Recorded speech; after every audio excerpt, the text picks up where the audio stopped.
So I'm choosing for the rest of the day to talk about the most important news story of the day. Arrow55, thank you for the 100 gifted subs, which is, of course, the drama surrounding Dream, Tubbo, Tommy Innit, Misgiff, XQC.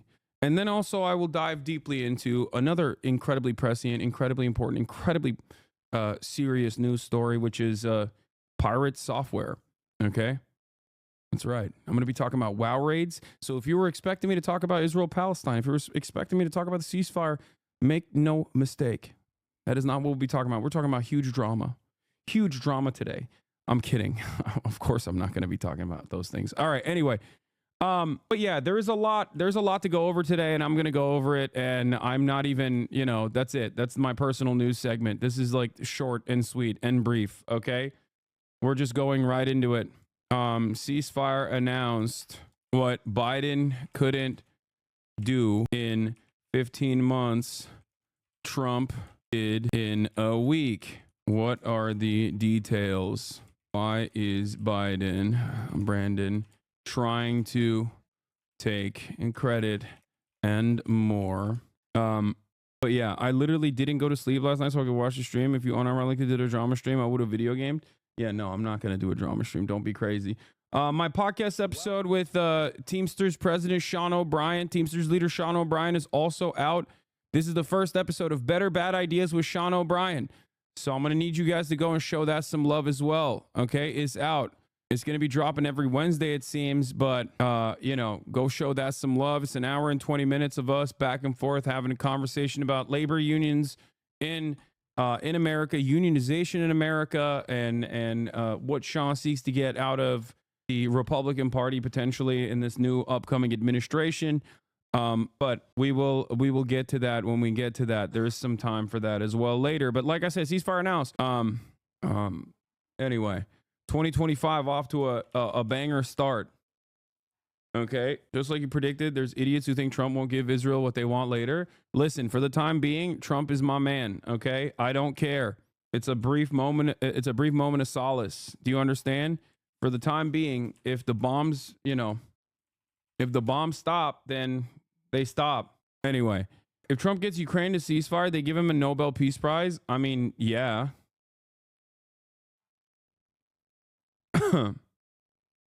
So far, the man is not even in office yet, and he's having a banner year. Okay, why are we giving Trump credit for this deal? What? Why are we giving Trump credit for this deal? Who do you think facilitated the deal? You think it was Biden? I can't believe we already have liberals in the chat running defense for Joseph Robinette Brandon here. Wow, that's awesome. Okay, there's going to be a lot of back and forth today. Trump hasn't done squat.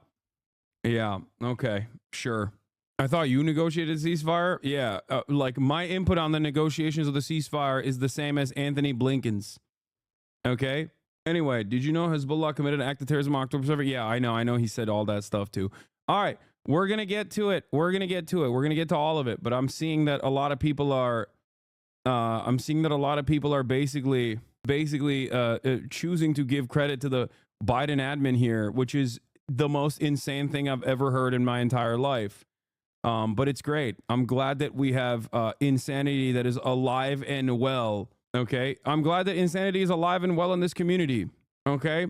Like that's crazy. That's insane. That's more insane than I thought this community would ever get. I'm not going to lie, but it's cool. Fuck it. We ball. Okay. Anyway, let them see this. Yeah. Hold up. Let's blast off real quick. After 50 months of supporting genocide, libs have worse brain disease than hogs at this point. Yeah, it's pretty crazy to me. All right. Do we have a blast off meme at all or no? Do we have one? Do you guys have a blast off meme for me? If not, I'm just going to use something from the tank. Okay. I'm going to use something that I have already. Oh, this is great. Okay. I'm going to use this. All right. This is good. Hold up your end of the ceasefire. I like that there is like a fantastic opportunity happening here. And you guys are trying to relitigate the conversation I had with Bradley Martin. Don't worry. I will literally, don't worry. Okay. I don't personally believe Donald Trump is a peaceful dove. Make no mistake. And I don't personally think Donald Trump is going to be good for the Palestinian population. Make no mistake. I don't think he's going to end the Israeli apartheid. If you think he's going to do that, you are also delusional. Okay? But on this day, on this glorious day, it's hard not to say, look, the big dog, he did it. The big dog did it. Okay?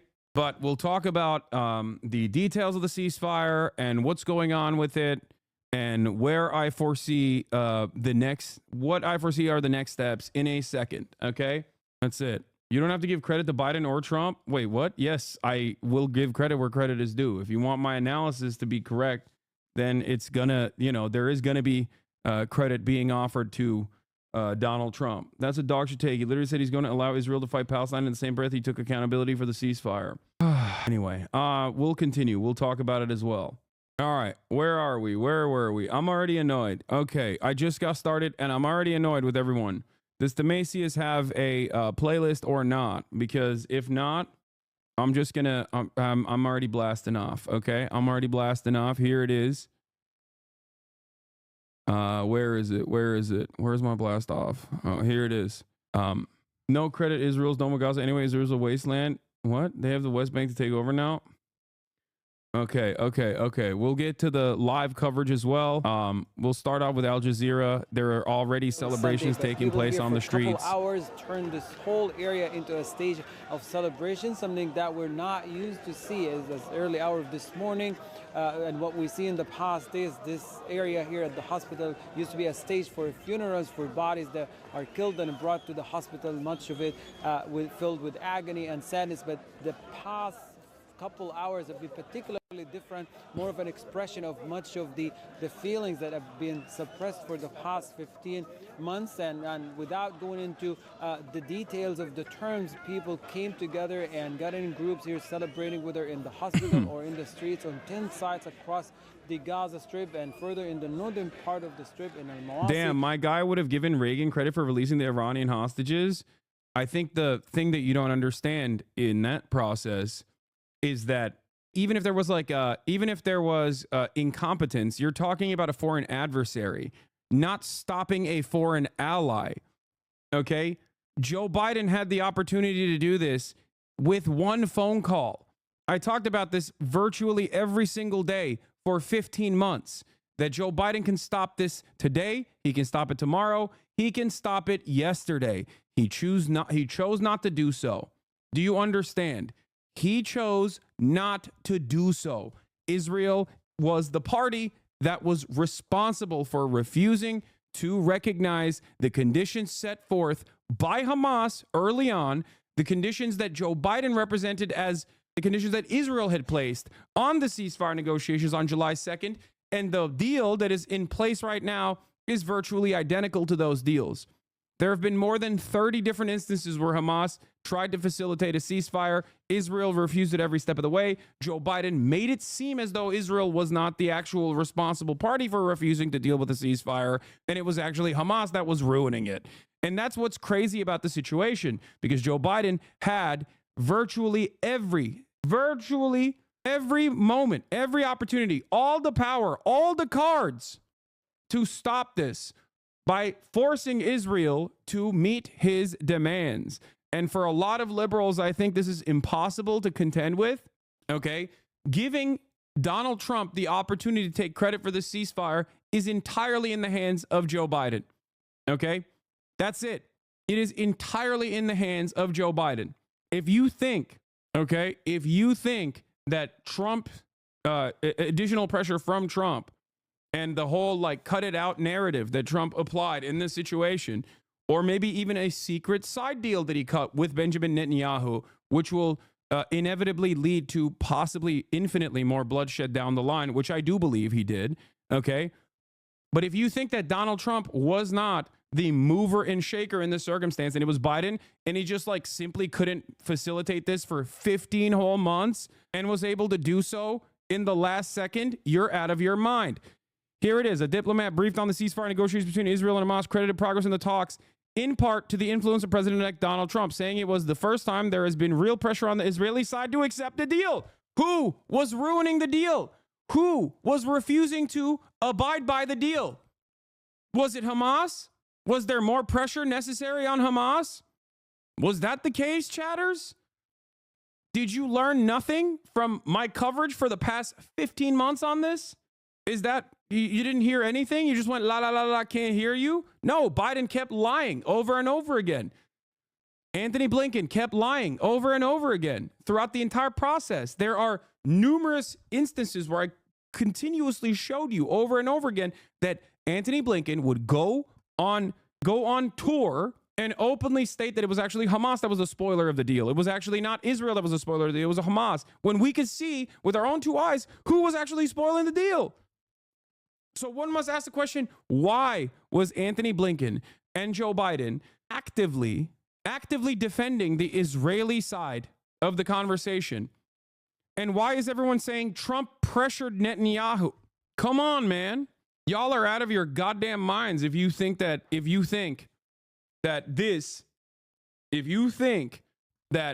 Biden administration finally packed this up. 2 weeks ago, Biden gave $8 billion of arms to Israel. 2 weeks ago. Not even, January 3rd, working tirelessly around the clock for a ceasefire. I guess you genuinely believe that when they were saying it. Yeah. The grossest side of this process is that Biden had all of the power. He is the president of the United States of America. He could have done this. He could have done this day one. He could have done this early October 2023. He could have done it in November.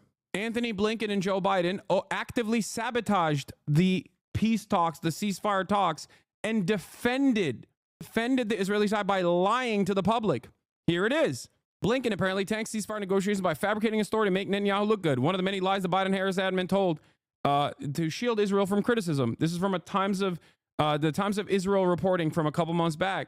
He pointed to a meeting Blinken held with Netanyahu in August, after which the secretary announced that the Israeli premier had accepted a U.S. bridging proposal for a hostage deal. The Arab official, along with a member of Israel's negotiation team, told the Times of Israel that this was empathetically not what had unfolded in the meeting, and that Blinken's comments had thrown a major wrench in that round of talks, which ultimately fell apart. How many times do I have to show you the receipts? I mean, I was there. I was covering it in real time. If Democrats knew, this was a funny tweet from Ryan. If Democrats knew that losing the election might lead to a ceasefire in Gaza, they'd have fought harder to win.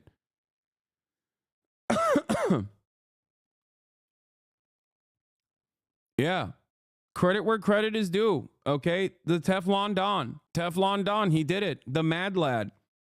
He did it with a goddamn real estate developer he golfs with too. That is how much power America has over Israel and not vice versa. Okay. It's all a matter of who holds the cards. It's all a matter of actually pulling the levers of power if necessary, whether it is because you have a grander ambition for the region, a larger design for the region down the line, because you got $100 million from Miriam Adelson to permanently annex the West Bank, or whether it's because you want to look good for your inauguration, or whether because you're a major Nixon head or a Reagan head and you really wanted to do exactly what they did back in the day, because you have this tendency to relitigate to reinstate old historical wounds of the Democratic Party in the way that famous Republicans have in the past. I don't know. It doesn't matter. What matters is Biden had all of the power to facilitate a ceasefire for 15 months. And he saw all of the baby murder. He saw all of the children being murdered. He saw the entirety of the Gaza Strip eviscerated, gutted with American weapons. And he said, $8 more billion, please, to the baby murder machine. So yeah, on this day, we celebrate. We celebrate what is to come, even if I am skeptical of the future. Okay, even if I worry about the future. But on this day, I will say, may Allah awaken the people and help them to see the evil doings of Israel and the United States. May Allah awaken the people. That's right, baby. That's right. Yeah. Don't we have guests? We do, but it's okay. To see the evil doings of Israel and the United States. May Allah that's the Don right there, Teflon Don. He said, he woke up one day and said, Allah is awakening the people. You look like the median voter right now. I am. I'm the median voter currently in this moment. In this moment, I've been the closest to a median voter as I ever have been. Okay. Really in your face for the ceasefire to take effect on January 19th, Biden's last full day in office, his administration will have maintained its commitment to Israel's genocidal war on Palestine until the very end. Yeah. How about when Trump sanctions the ICC into the ground to protect Netanyahu? You're still going to sing his praises? If you think that I don't recognize that, and if you think that I think Trump is in any way, shape, or form pro-Palestine, you are out of your mind. Okay, I like that everyone's position immediately in this instance is to act like the Democrats haven't been doing that already under Democratic leadership. What are you talking about? The Democrats have, alongside the Republican Party, already started the process.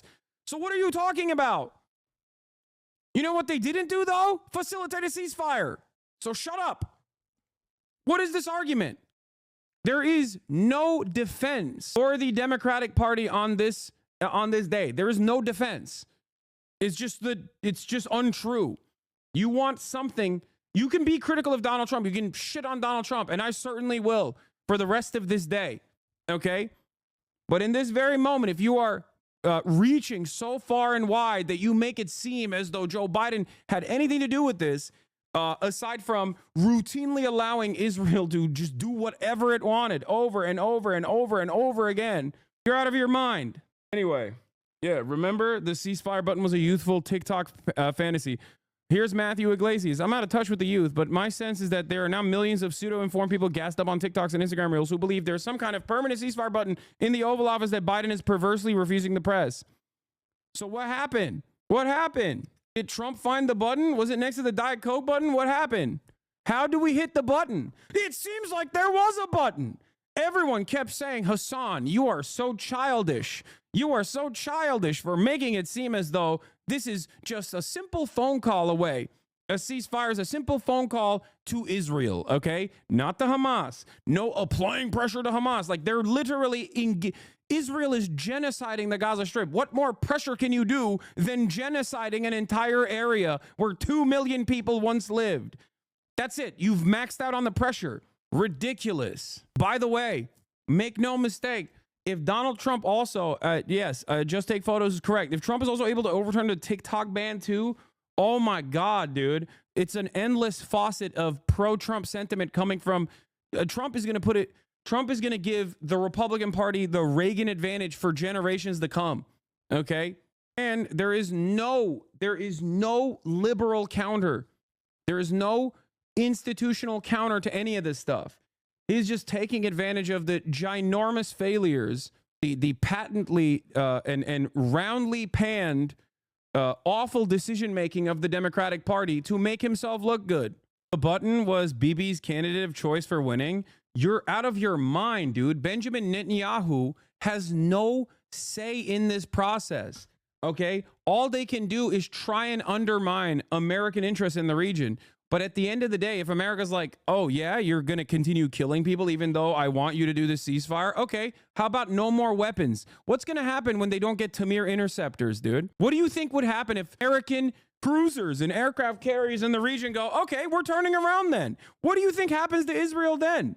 What do you think happens to Israel without the 2,000-pound bombs that we were consistently sending to Israel as they kept literally running out of ammunition because they dropped multiple nukes worth of munitions on Gaza? What do you think would happen to Israel if America was like, all right, we're not protecting you anymore then? Are you out of your mind? What is the Iron Dome without Tamir interceptors? It's nothing. There is no world where Israel gets to do what it's doing without, and every step of the way, America saying, yeah, we love this. Keep going. We love it a lot, actually. Okay? We love it so much. Yeah, the Iron Dome without interceptors is an umbrella. It's not even an umbrella. It doesn't stop anything.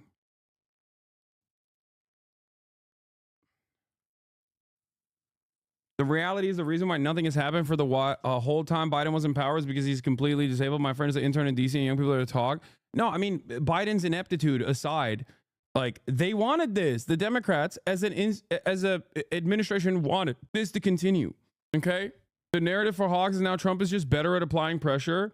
I mean, is it wrong? Is that wrong? Is that the wrong narrative? No, the real narrative is there's a button that must have been pressed somewhere along the line. And Trump was like, yeah, it's done. Okay, I'll give you whatever you want later down the line, but just cut this out right now. That's what I think. Okay, in this brief moment, there is a moment of solace here, and there will most likely be a tremendous amount of pain that comes later down the line. Okay, but ultimately, is it false? Is it false that Donald Trump, even when he wasn't president, was able to literally facilitate by applying pressure to Israel? Is it wrong? It's not. You got so much information coming out of the Biden White House where they actively told Israel, yeah, go blow shit up in Lebanon. It's great. We love it. You know, keep going. And even if you don't have insider information, you have outsider eyes to look at the situation. Every day there's another report of Biden being like, oh, I'm so angry with Benjamin Netanyahu. Here's another $8 billion of weapons, sir. That's crazy. Great, though. It seems like the same media apparatus that actively defended Israel's genocidal ambitions is now trying to reframe the narrative in an effort to give Biden credit 5 days before he leaves office, when he very clearly, openly and openly kept lying at the behest of Israel over and over and over again. And it's great. It's great. You want to know why? Because people already don't trust mainstream media. Now they're going to go, what the fuck are you talking about? We have eyes, we have ears, we have a brain. I can see what Biden did for the past 15 months. Do you think Trump gets credit? I mean, Trump is going to get credit regardless. He's going to get credit from obviously every single outlet on the right. That's number one. And this is a credit-worthy moment, okay? And last but not least, I think that for many people that have noticed what is going on, many people that are aware of what's happening, people are going to despise Biden for coming out and saying like, no, we did this. We finally did this, Jack. Okay. Ridiculous narrative. Shocking. Hold. I'm confident. Thank you. Brooks, credit for this, Mr. President, you or Trump? Is that a joke? Oh, thank you. What is this? What's going on in Los Angeles will become fairly common in years to come unless the global community comes together, change our energy systems, and take on lies. Anyway, you're talking to people that did not give a shred of a damn about the genocide. They spent this year telling anyone who's pro-Palestine to shut the fuck up, never looked into it, so they think they can just make stuff up as an argument for Biden's legacy. Fuck Biden's legacy. His legacy is one of genocide. Okay? Does this mean the no new wars narrative is real? No, it's not. I mean, you guys understand, like, every single thing that has unfolded so far is exactly what I told you is going to happen, right? Like, this is not unexpected unless you weren't listening to what I was saying this entire time. I warned the Democratic Party when the election was happening that Donald Trump is going to cut a side deal with Benjamin Netanyahu. You have the power to end this now. Use it. They didn't do it. I called this for months. I said this was going to happen. This exact same thing that is happening, I said is going to happen, and it's happening to a T. Down to the wire. It is a 1-to-1 almost comparison of exactly what I said was going to happen. How is this shocking to anyone in this community? You guys just like plug your ears and close your eyes when I'm doing commentary on this? I've been saying this is going to happen for months. And now that it has, people still turn around and go, oh, I don't know about that. Now, it's not fully done anyway. Netanyahu says the Hamas folded on the dispute over the Philadelphia corridor, but as the several items in the framework have yet to be finalized, we hope the details will be finalized tonight. Yeah. Liberals in the chat trying to say this guy was actually the principal negotiator. More than 15 months of conflict that began with Hezbollah's brutal massacre on October the 7th. I'm just going to run that again, just so, because you didn't. More than 15 months of conflict that began with Hezbollah's brutal massacre on October the 7th. Hezbollah on October the 7th did a brutal massacre? You think that guy did the ceasefire? That guy, he just remembered he had the power 5 days before he's out? What kind of ridiculous false reality are we living in where people even like entertain the notion that this is competent leadership in display? Of course, liberals are going to lose permanently and forever. You are making the most reactionary, stupid, mouth-breathing losers look sane when you try to literally justify anything that you're seeing here. Anything. Like, it's psychotic. It's QAnon. This is QAnon, okay? There is no difference functionally between trying to say Biden is a competent leader and he really tried really, really hard to facilitate a ceasefire, even though all evidence points to the direct contrary, okay? And he finally did it 5 days before his administration ended. The foreign policy genius, like, to me, running with that narrative is unironically no different than QAnon, being a QAnon supporter, thinking that there is like, he also said he spoke to the Emir of Kuwait to thank him for the ceasefire deal when he was, oh God, it was the Emir of Qatar. Oh my God.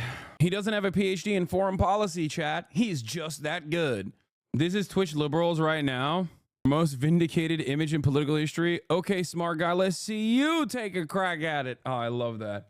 Yeah, it turns out someone else did take a crack at it, dude. I mean, I covered this yesterday. Even the flex mode that, like, the fact that Donald Trump used a random real estate developer that he golfs with to be his envoy, to be his voice in the room. The fact that his envoy, his voice in the room, told Benjamin Netanyahu, I don't give a fuck about Shabbat, like, and forced him to talk on a Saturday. These are aesthetic moves that is exactly in line with the way that Donald Trump plays hardball, okay? Like, straight up, he did that deliberately. That is supposed to, that right there, him not sending like a serious person within his cabinet and tasking a random real estate developer that he golfs with to be the guy is already disrespectful. That's number one, okay? It's a way to reassert dominance. It's a way to show who's in charge here, okay? That's number one. Number two, the fact that that guy was also actively being like, yeah, I don't care. You're going to work on Saturday. I don't give a shit. Like, that is disrespectful. That is incredibly disrespectful, okay? But that kind of disrespect is exactly the way that Donald Trump, like a shitty real estate developer, would cut side deals. You know what I mean? To play hardball. This is why he won? Yeah, he did. Lib chatters parroting Matthew Miller. Miller says the ceasefire was conceived by this administration, and admin officials traveled the world to garner support for. Miller says this proposal dates to late May, and Biden went around the world getting support for it, which left Hamas isolated and alone. In fact, Hamas accepted the terms in May and again in July. They're still lying about it. That's what's crazy. Like, this is Hamas's proposal from May, and they're still actively lying to defend Israel after Benjamin Netanyahu fucked Joe Biden, okay? Think about that. Like, even if you don't think Trump applied pressure, Benjamin Netanyahu actively fucked over Joe Biden, okay? Actively. He was like, yeah, I'm not going to play ball. I'm not going to play ball. I'm not going to play ball at all, okay? And they're still defending Israel to the last second of power. That is crazy. State Department briefing. The first since mid-December just started. Matt Miller is excitedly talking about normalizing relations with Saudi Arabia since there's now a ceasefire. So it wasn't Biden then, but mainly Netanyahu. Oh my God. Oh my God. Oh my God. Oh my God. Of course it was Biden. Biden holds all the cards. Biden controls the levers of power. We are the American government. Okay. What are you saying? Biden's incompetence in this process doesn't change the dynamic, doesn't change the power that he has, doesn't change that, like, the people in his inner circle actively wanted this to happen. Okay. Actively wanted this genocide to continue. That's it. That's it. Biden loves genocide. Make no mistake. He loved it, okay? He loved every moment of it. And luckily for him, it is going to continue until the last day that he's in office, okay? The Democrats alongside Biden also loved it, okay? They did. Seemingly they did. They didn't do enough about it. They didn't do anything about it. They applied zero pressure. There were a couple Democrats who did, and that's it. And they were cast aside. Ridiculous. Ridiculous. If you expect me to just sit here and lie to you and act like Biden actually did this last-ditch effort to finally press the Netanyahu government, that's ridiculous. It's not going to... You want me to lie to you. You know what I mean? You want me to actively lie to you to feel better. Okay? I get it. I hate Donald Trump. So I understand why in this very moment you're like, well, still, maybe it wasn't... Why are you giving credit to Trump? It's like giving credit to Reagan. It's like... what are you doing? Why are you giving credit to Trump? He cut a side deal with Benjamin Netanyahu. Okay. Whose fault is it that the genocide continued in that process? Who's doubly at fault here for allowing this to be an election defeating issue? It's Biden. It's Biden and the rest of the Democratic Party and those in positions of power who had every opportunity to stop what was going on, even when it was electorally beneficial, even when it was the moral thing to do, even when it was the right thing to do, and they chose not to do it. Make no mistake. That's it. There's no way out of there's no way out of this situation logically. Like, think about it logically. Think about what you're saying. Okay? Think about what you're defending in this process. I tweeted this a couple days ago. Okay? I said, I guess Trump is an infinitely better statesman than the foreign policy genius Biden. Or maybe Biden wanted to continue killing Palestinian children so bad, he was willing to throw the election away. And now for $100 million, Trump will likely allow the permanent annexation of West Bank. So what is it? Is it that Trump is a better deal maker? Or what was it that Biden just couldn't do this for 15 months and simply got himself ready to muster up the courage to finally do what's right? Is that what you think? Hassan, definitely a CIA operative. It gets more clear every day. Bro just ignores the Republicans unanimously support Israel for the last 4 years. Hassan, definitely a CIA operative. It gets more clear every day. Yeah, totally. Yeah, I am a CIA operative. That's right. I'm a part of the deep state, working to defend Donald Trump, actually. Yeah. Why am I a CIA operative? Because I'm criticizing the guy who defended Israel for the past 15 months as Israel continued to do a genocide. Yeah. Okay. Go ahead. If you are oblivious to the reality of what unfolded for the past 15 months, and if you still choose at this very moment to give some semblance of support to a dying man who is a genocidal monster, Joe Biden, okay, as though he had any say in this process whatsoever, you will forever be blinded to the truth. You will always find yourself going, I wonder why. I wonder how I got things so wrong. And it's not like this was unexpected. This is something that I told you was going to happen. Okay? This is something that I told you was going to happen over and over again. Trump's greater ambitions for allowing Israel to absolutely destroy the West Bank and permanently annex it will most likely unfold later down the line. But they need a moment of respite, Israel, to rearm, resupply, okay? Try to rebuild the PR disaster of 15 months of genocide. Trump will offer them all of the assurances, all of the security, endless contracts, okay? And that is something that I'm very fearful of. They've attacked Jenin already today. They haven't stopped attacking Jenin. They haven't stopped attacking the West Bank. And they're most likely going to do a much larger push. They're most likely going to do a much larger push down the line when they have the actual capacity to do so. They got their shit pushed in Lebanon. Okay, the Israeli economy is on fire. They have to rebuild a little bit before they can make an active effort to permanently annex the West Bank. Trump is going to give them the bandwidth. I read this from Elon Pape this morning. Historically, I'm willing to say with some caution that this is the last phase of Zionism. Historically, such developments and ideological movements, whether they are colonials or empires, it's usually the final chapter that is the ruthless one, the most ambitious one, and then it's too much, and then they fall and collapse. Yes, Netanyahu had absolutely no respect for Biden. It doesn't matter if Netanyahu has no respect for Biden. I agree with you. He didn't, okay? He treated him like a fool, like a doddering old fool, over and over and over again. But guess what? Biden has the power. Biden had the power every single day of the week. Biden had the power on October 8th to stop Israel. You understand that? None of the death and destruction would have taken place if Biden made a phone call and said, cut it out. He stopped it in 2021 with one singular phone call, as many presidents in the past have done so. If you think, like, this is the thing that is very frustrating to me, okay? Israel is a violent apartheid regime that is a settler colonial enterprise, benefits America's interests in the region. That much is true, which is why Israel gets a lot of bandwidth in doing whatever it wants, and even sometimes actually undermining the American intelligence community, spying on Americans, spying on American diplomats, things of that nature. That's because there is a larger agenda there, okay? But a lot of people, I think, fall into this silly way of thinking where they think like, oh, well, Israel owns America. Like, no, Israel doesn't own America. America owns Israel. Israel is our weapon. Israel is our shield. Israel is our settler colony. We took it over from the British, and it's been ours in perpetuity, okay?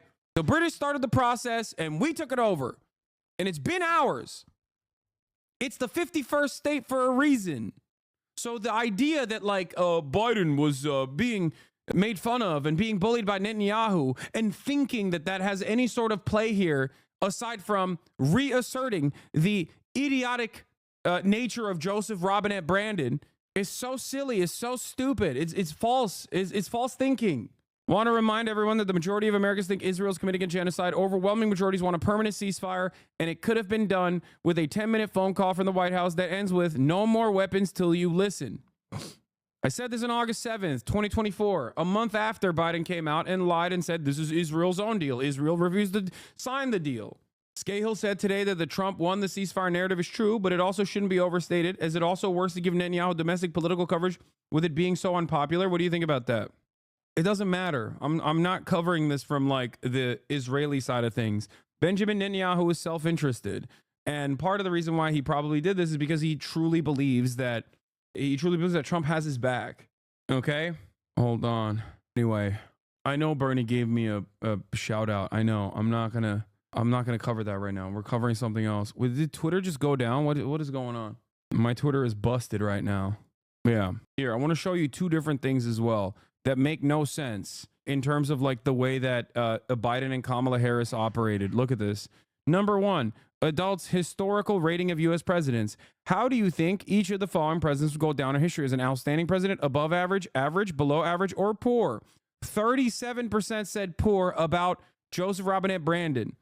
The lowest, number one it has the highest level of disapproval. Okay. And the second highest net positive or disapproval, net negative approval rating after, well, I guess the third technically wrong. Or no, that's positive. What am I saying? It's the second lowest, basically trying to compete with Richard Nixon. And the only reason why Nixon actually ended up defeating Biden in that equation of historic levels of unpopularity is not because of his net disapprovals. Or not net, sorry, his disapproval rating. It's because of the fact that there were very few people. There were less people that were saying he was doing a good job. Anyway, are you going to play Dummy Falastini? I already did. New poll. It's clear Harris lost a lot of votes because of Biden's admin support for Israel's genocide. Our poll out today with YouGov finds Biden 2020 voters who did not vote for Harris name ending Israel's violence in Gaza as the top issue affecting their choice to vote. Oh, wow. That's shocking. Even higher than the economy. 29%. When Biden 2020 voters who do not vote for Harris in 2024 were asked which one of the following issues was most important in deciding your vote, they selected ending Israel's violence in Gaza. The second most important was the economy. Third most important was Medicare and Social Security. This issue played a key role in battleground states as well.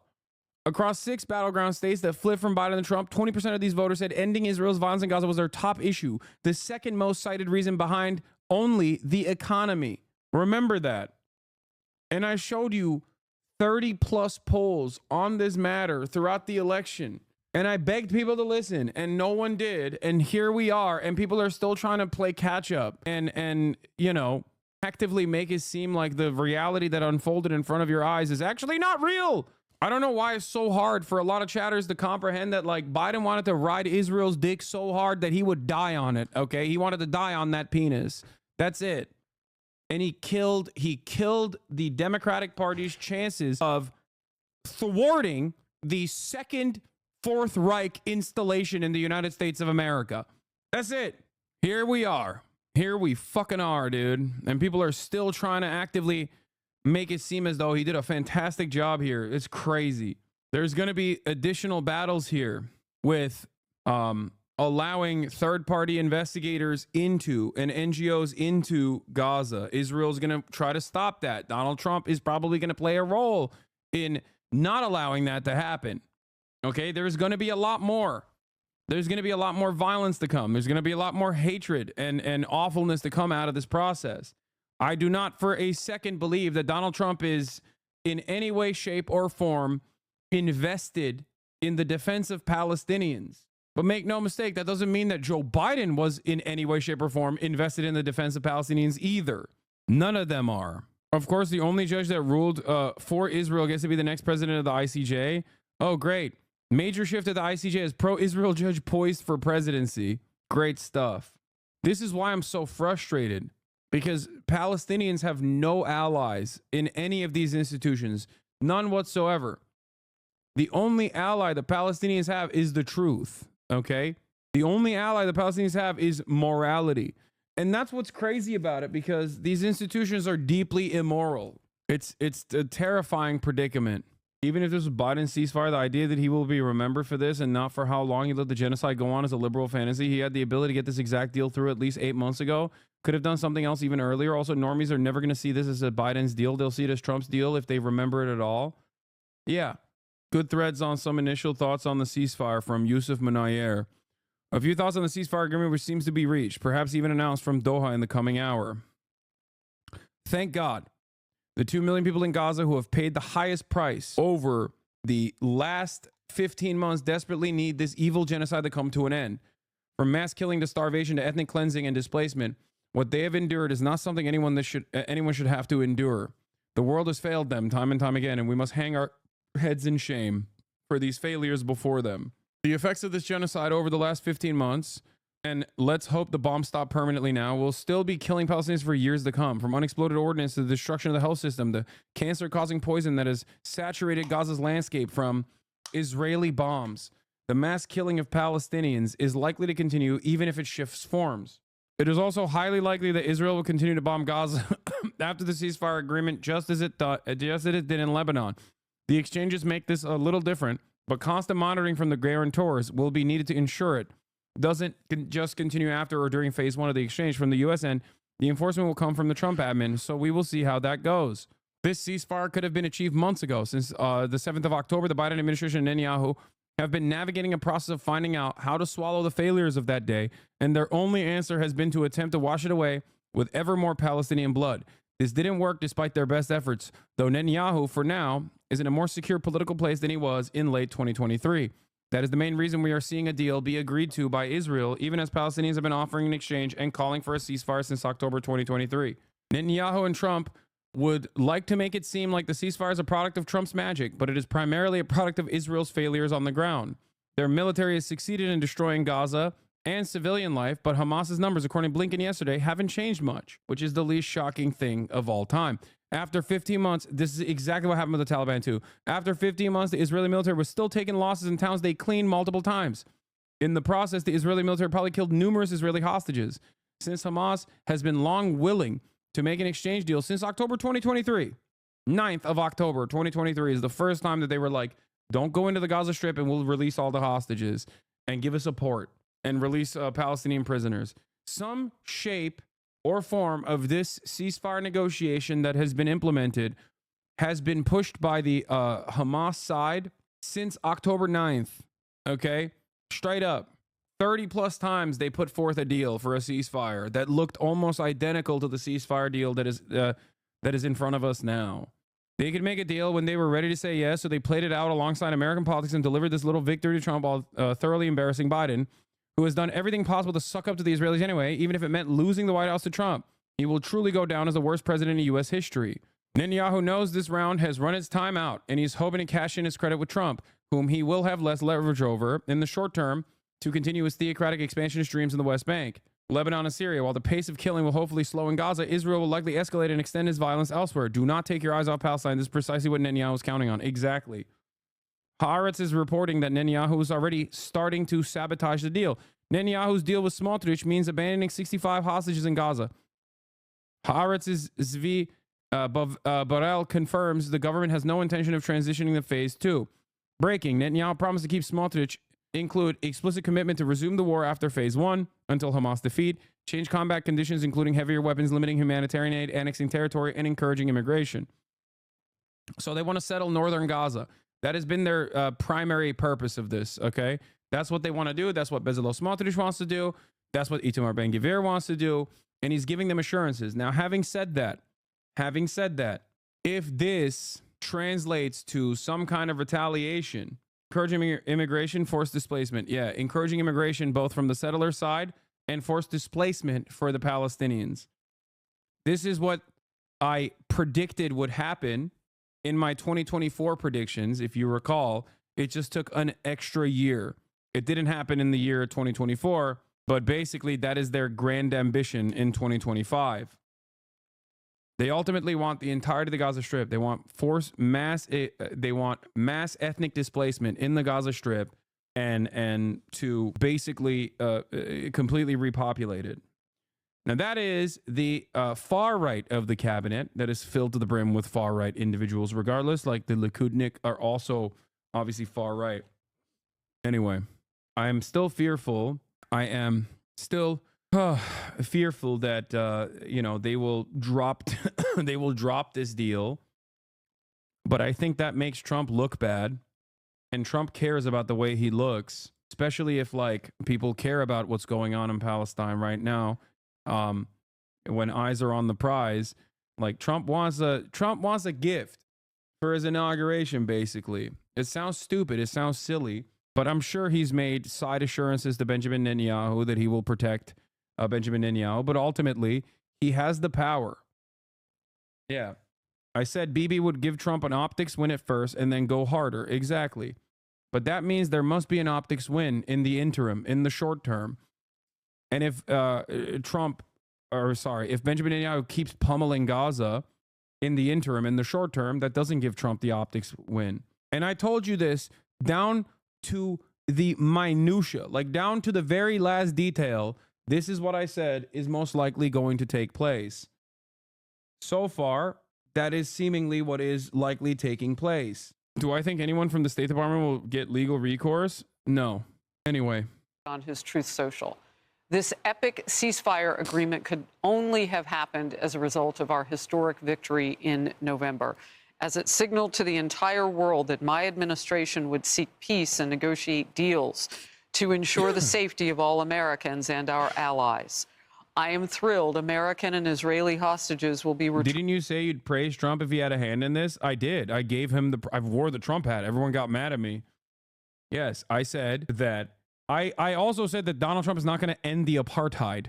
In a conversation with Bradley Martin, if you remember, I told him that there might be some semblance of a ceasefire negotiation, and I will give him credit where credit is due if he facilitates this, because at the end of the day, I want there to be a ceasefire. I want the Palestinians to no longer be murdered in the way that they have been for the past 15 months. Okay? And that I will give credit where credit is due. Having said that, however, I don't think Trump is going to end the apartheid. And he certainly will not. If you think that he will, well, you're delusional. Turning home to be reunited with their families and loved ones. With this deal in place, my national security team, through the efforts of Special Envoy to the Middle East, Steve Witkoff, will continue to work closely with Israel and our allies to make sure Gaza never, all caps, again becomes a terrorist safe haven. We will continue promoting, again, all caps, peace through strength throughout the region as we build upon the momentum of this ceasefire to further expand the historic Abraham Accords. This is only the beginning of great things to come in America and indeed the world. We have achieved so much without even being in the White House. Just imagine all the wonderful things that will happen when I return to the White House and my administration is fully confirmed, so they can secure more victories to the United States. Before we go to our next guest, I want to ask to hear from potentially the incoming Secretary of State at his very own hearing today, was asked about Gaza and the war there. Let's watch Marco Rubio. Why is acknowledging the facts of what happened considered glazing? Because people only look at things through this black and white dynamic, no matter how equipped they think they are with a materialist lens, with a materialist analysis. They just only see it as like good, bad dynamics. They see everything as a binary. And obviously Donald Trump is a monstrous piece of shit, but even monstrous piece of shit can sometimes do good things because it's beneficial to them. Okay? Or sometimes do good things in the interim so they can do horrible things later down the line when people aren't paying that much attention. Donald Trump's reinforcement of the Abraham Accords, okay? Something that the Biden administration also continued, by the way, just so you understand, is in line with exactly what I'm saying, okay? Donald Trump is going to further isolate Palestinians from every other regional actor. Donald Trump is going to continue the Biden administration's agenda of letting Israel do whatever it wants in the region to erode whatever resistance capabilities that Iran and Iranian proxies have, okay? And then try to deliver a final blow, most likely to Iran. They have a grand design. Okay, yeah, bro, pretend you are not super happy about what happened. You have the mental faculties of a sea cucumber. If you think that I am not celebrating, I did. And I do continue to give credit to Donald Trump for applying the pressure necessary in the short term. And I will continue criticizing the Democratic Party for refusing to apply this pressure, and actually change trajectory. Because I understand that the Democratic Party and the Republicans are in line when it comes to like operating like neocons do. The Democrats just did a better, the Democrats basically did a worse job overall, not better job, but did a worse job overall of just like presenting it as like pure, straightforward neocon nonsense, parading Liz Cheney around. Try to do a I see you, I hear you nonsense. Oh, I see you, I hear you. But like the genocide must continue. I see you, I hear you, but the baby killing must go on. Okay, we are not satiated. Yeah. Here is a drop site, more drop site coverage on this. Became the president with Mohammed Shahada, Jeremy Scahill, and Professor Sami Al-Aryan from Istanbul. Your assessment of how significant Trump's interventions have been since he became the president-elect? Monumental. So until recently, mediators would tell me that everything would change if Biden would only name and shame Netanyahu, call him out publicly for rejecting and refusing the ceasefire repeatedly since May last year. So basically, everything that was changed is just Trump jumping in and doing that, nothing more. All he needed to do was just apply a little bit of pressure on Netanyahu and say, get a deal done. Netanyahu got it done immediately. Whereas for Biden, as a senior Arab diplomat put it recently to me, she said, Biden is just ideological. Trump is transactional. He's a businessman. Biden, his heart is in it. He's fully devoted to supporting Israel. And he sees any pressure on Israel as, quote, tainting his legacy. He wants his legacy to be the most pro-Israeli president there is ever. So he chose that legacy over Kamala Harris's chance or opportunity to win. Now with Trump, there is another dimension, as Dr. Sami mentioned, there's a transactional dimension that we don't know about yet. We know, of course, that Trump's pressure on Netanyahu sealed the deal. That is something that is undoubted. In the very last minutes of the negotiations, Netanyahu tried to maneuver by insisting on a couple hundred meters of the buffer zone. So now it's 700 meters. He wanted it to be 900 instead. And then Steve Witkoff had to press him and get that compromise out of him, and other issues as well, without which a deal would have never been sort of completed. But on the other hand, we are getting reports from Israeli media that are saying that Trump gave Netanyahu a gift bag in return, and that gift bag includes a promise to allow Israel to violate the ceasefire and provide them with cover for it. So in other words, to resume the war in Gaza as soon as the first phase is completed, never going into phase 2, just getting 33 hostages out and then back to war again. The gift bag also reportedly includes lifting all Israeli settlers. I agree with everything that Mohammed is saying here, by the way. Okay? Trump is no friend of the Palestinians. Make no mistake. Okay? Trump is no friend to the Palestinian people at all. And he is as good as an ally as Israel can ever get. Okay? So we shall see what happens. But in the interim period, remember, if you consider Joe Biden to somehow be better than Donald Trump, you have to remember that he had the power to do this months ago, a year ago. At any step in the process, he had the power to do this. Okay? and he chose not to. So functionally, there is no difference when genocide is ongoing. You are a genocidaire. And it's doubly messed up that you can turn around and give Israel's greatest ally another W in the Western world and another W in the eyes of the Palestinians as well. That's it. Extremists, settler organizations, is really shady tech companies like NSO that is responsible for the Pegasus spyware, lifting all sanctions on those companies and individuals. And number three, allowing Israel. Like, can you imagine losing this hard to a guy that uses the term Palestinian as a pejorative, as a slur? Like, on this issue, Trump was president 8 years ago. Why didn't he stop it back then? What are you talking about? Trump set the stage for October 7 and what Israel did in the aftermath of October 7. What are you talking about?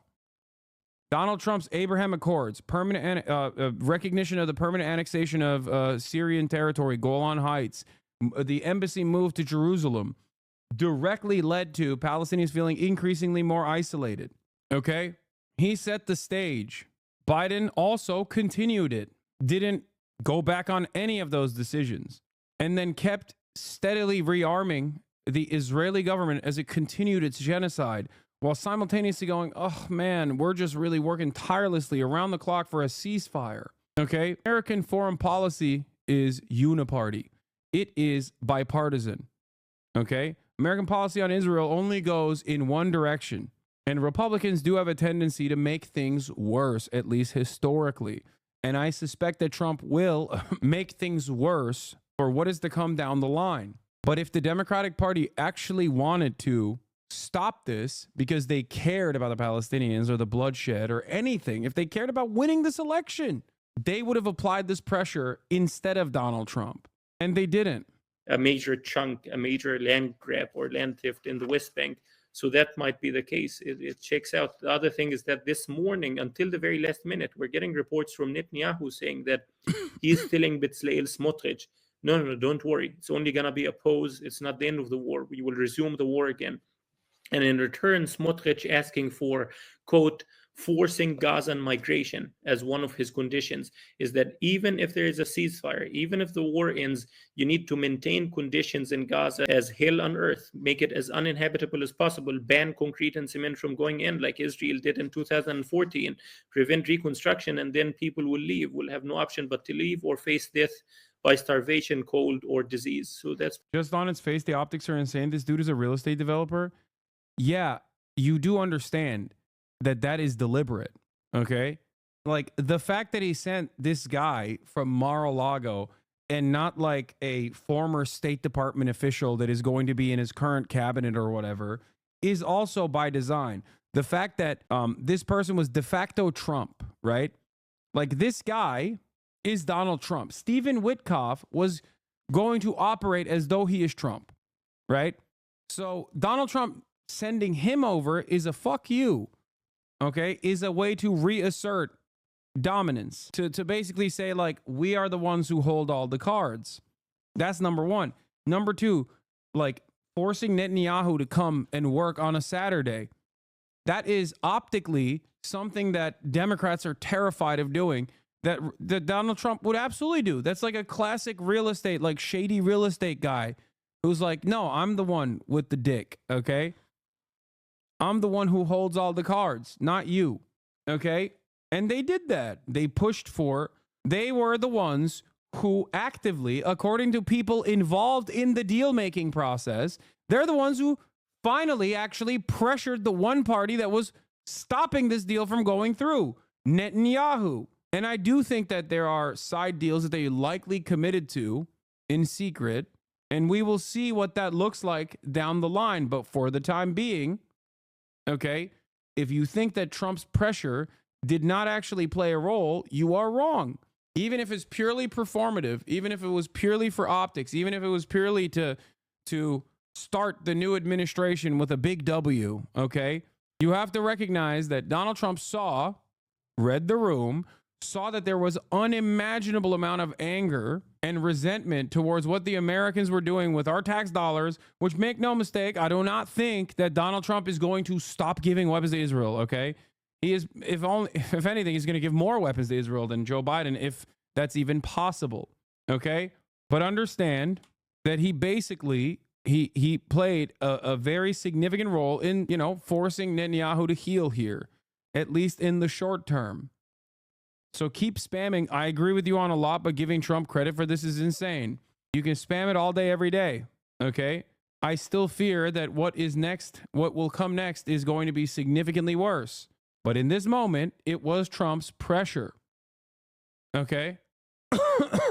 It's so funny because this reminds me of a time when I spoke about Donald Trump, giving Donald Trump credit for like how he dealt with the Korean affairs, where he basically was like, yeah, I will do the peace through strength stuff, right? But also simultaneously, he was like, I'm gonna take a sidestep here. I'm going to let the South Korean administration and the Democratic People's Republic of Korea get together and hash it out themselves. And I will, and at the time, the North Korean demands were to no longer do military training in the region in a show of dominance. And he actually abided by that. And I remember Rachel Maddow getting very mad at Donald Trump, saying like he wants to suck and fuck Vladimir Putin, and also he wants to have gay sex with, you know, Kim Jong-un or whatever. And liberals kept going crazy over Russiagate narratives, consistently claiming that Donald Trump actually was doing the wrong thing and that we need to escalate military pressure on North Korea. And it was actually the right thing to do. Trump did the right thing there. It was one of the only instances where Donald Trump was correct on his foreign policy in a sea of horrible things that he did. There is no partisanship in this regard. Anyway, why were you trying to stop cussing? I mean, I was, but it's hard for me not to cuss here because, you know, you got a lot of people going crazy. Here's Washington Post's own reporting on this from Evan Hill. A diplomat briefed on the ceasefire negotiations between Israel and Hamas credited progress in the talks in part to the influence of President-elect Donald Trump, saying it was the first time there has been real pressure on the Israeli side to accept the deal. A diplomat, this is from Susanna, Georgia, WAPO. A diplomat briefed on the ceasefire negotiations between Israel and Hamas credited progress in the talks in part to the influence of President-elect Donald Trump, saying it was the first time there's been real pressure on the Israeli side to accept the deal. Indirect talks between Israel and Hamas were deadlocked for months. The contours of the current deal suggested the Israeli negotiators offered concessions on issues that had previously impeded a breakthrough, according to the diplomat, who spoke in an interview Wednesday on the condition of anonymity to discuss the closed-door discussions. Trump's Middle East envoy, Steve Witkoff, has attended the talks in Doha, the Qatari capital. The negotiations also have been aided by Hamas's diminished position, the diplomat said. Hamas doesn't have the capacity to say no to anything. Since the October death of Hamas leader Yahya Sinwar, the militant group's officials in Doha have held fewer high-level meetings and rarely used its official office in the Qatari capital, the diplomat added. What did Hamas get in the end of the deal? A chance of living? I'm so confused. Yes, an end to the genocide. And also getting Palestinian prisoners that have been permanently detained by Israel to be released from prison. And also literally the same demands that they've had since the beginning. Yeah, they get they also don't get assassinated across the board.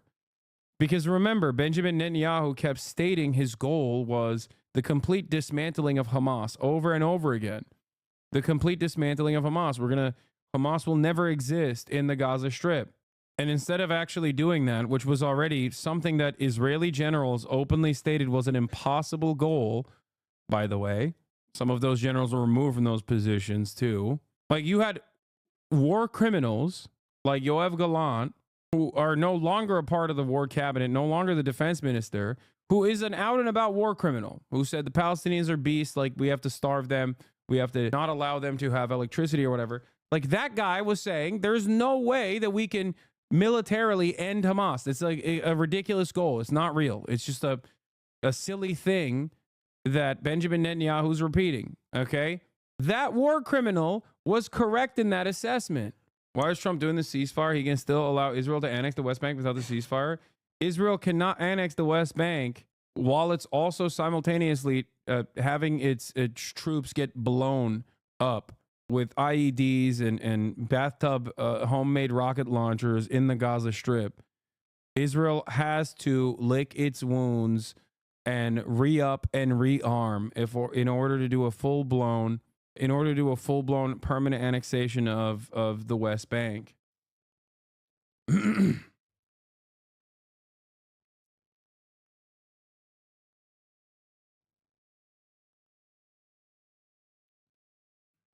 On a potential hostage deal. Do you agree that a permanent ceasefire in Gaza absolutely must include the release of those hostages? Well, it must include it, because if it doesn't, there won't be a ceasefire for long. That is the linchpin of what's happened now. Hamas has been severely degraded, but these people, that include a number of American citizens, need to be home as soon as possible, and that will remain a priority in any engagement that we're involved in with regards to not just a ceasefire, but some permanent peace process. Mark my words, Trump may have forced Netanyahu's hand on the ceasefire deal, but the incoming president will reward Israel with the recognition of its future annexations in the West Bank and through a normalization deal with Saudi Arabia. No, I that's my assessment as well. That's what I also believe. Process moving forward. Now, we have been reporting that it is not unlikely that Marco Rubio would become the next Secretary of State. He's having a smooth day so far. We've been picking up some sound and clips for you and playing those when we can. But he is one of 6 people today who are in confirmation hearings, pulling Trump's vision potentially into place. And you see the imminence with which, particularly those people who will handle our diplomacy and our fighting forces, those people are very important all the time, but particularly now, if part of this deal is going to release hundreds of killers that we know of as terrorists in the Middle East back onto the open market for themselves. I want to bring in a man who knows this very well. He is the former U.S. ambassador to Israel, David Freeman. And Ambassador, you and I were together the day that Donald Trump in his first term moved the embassy, importantly, from a political location from some in the world to its home city, Jerusalem. As you watch this now, tie it all together for me, the journey that we've taken in the last 466 days since this war began. Well, Harris, thanks for having me. And what I would say is that when, God willing, that first picture emerges of a hostage being reunited with his or her family, I will be in tears. 10 million Israelis will be in tears, and probably hundreds of millions of other people around the world will be in tears. It's been that traumatic and difficult, and my enduring thanks to my old friend who I knew could do this, President Trump, for getting this done. It's so important to so many people. Look, I want to quote a guest that we had on a few moments ago with Kaylee Shahrazani. He said something that made such an impression on me. As long as Hamas is in power, war will never end. So he said whether the ceasefire potentially would last 42 days or whatever it would last, Hamas is going to do what it does until Hamas is no longer. Yeah, and I think that's a very important point, because some people, I think, are misinterpreting this as some kind of a capitulation to Hamas or an agreement that Hamas can continue to rule the Gaza Strip. Well, President Trump, first of all, I was hearing his comment just in real time as you put it out. He put the words "never again" in capital letters, that never again will Hamas rule the Gaza Strip, and I think that's important. And you know, when you think about this team that President Trump has assembled, of course, his own words themselves. You heard Mike Waltz earlier today say that Hamas has to be decapitated. You heard your colleague Pete Hegseth testifying yesterday that he supported the. Yeah, they're gearing up for. Okay, in 42 days. Okay, the phase 1 of this ceasefire agreement is going to be over. And what they're doing here is manufacturing consent for the aftermath of that process, where Benjamin Netanyahu will go back and be like, well, Hamas is still there. This is another thing that I also warned people about. Okay, I'm not going to sit here and act like this is a bad thing overall, because ultimately it's a good thing that there is a ceasefire. Okay, that is a good thing. That is not a bad thing. Any kind of ceasefire is a good thing. Okay, like what's the alternative? That we just keep letting Gaza get bombed over and over again nonstop? Like, even if there is a 42-day respite from the bombing, that's not a bad thing. That's a good thing. Okay, This is another thing that I pointed out to yesterday. Charles Lister, per U.S. intel, Hamas has recruited at least as many new fighters as Israel has killed since October 2023. That's long been inevitable, and they're likely more committed to an even less forgiving cause than before. To which I quote tweeted, I said, while this is an incredibly common thing that happens in every instance of Western intervention, I can't help but feel like it's partially being reported on to create the groundwork for permanent military action in Gaza out of security concerns post ceasefire. So I think that all the conversations that you're having about people, all the conversations that you're having, that you're seeing on mainstream news, whether it be from the left or the right, whether it be from Fox News or other liberal outlets, about Hamas's resurgence is specifically to run defense for what is to come. The killing of every single member of Hamas. You heard future Secretary Marco Rubio saying that there'll never be a ceasefire if Hamas stays in power. You've got Brian Mast, who's the incoming leader of the House Foreign Affairs Committee. When he was asked, where do you stand on Hamas? He said, I stand on their throats.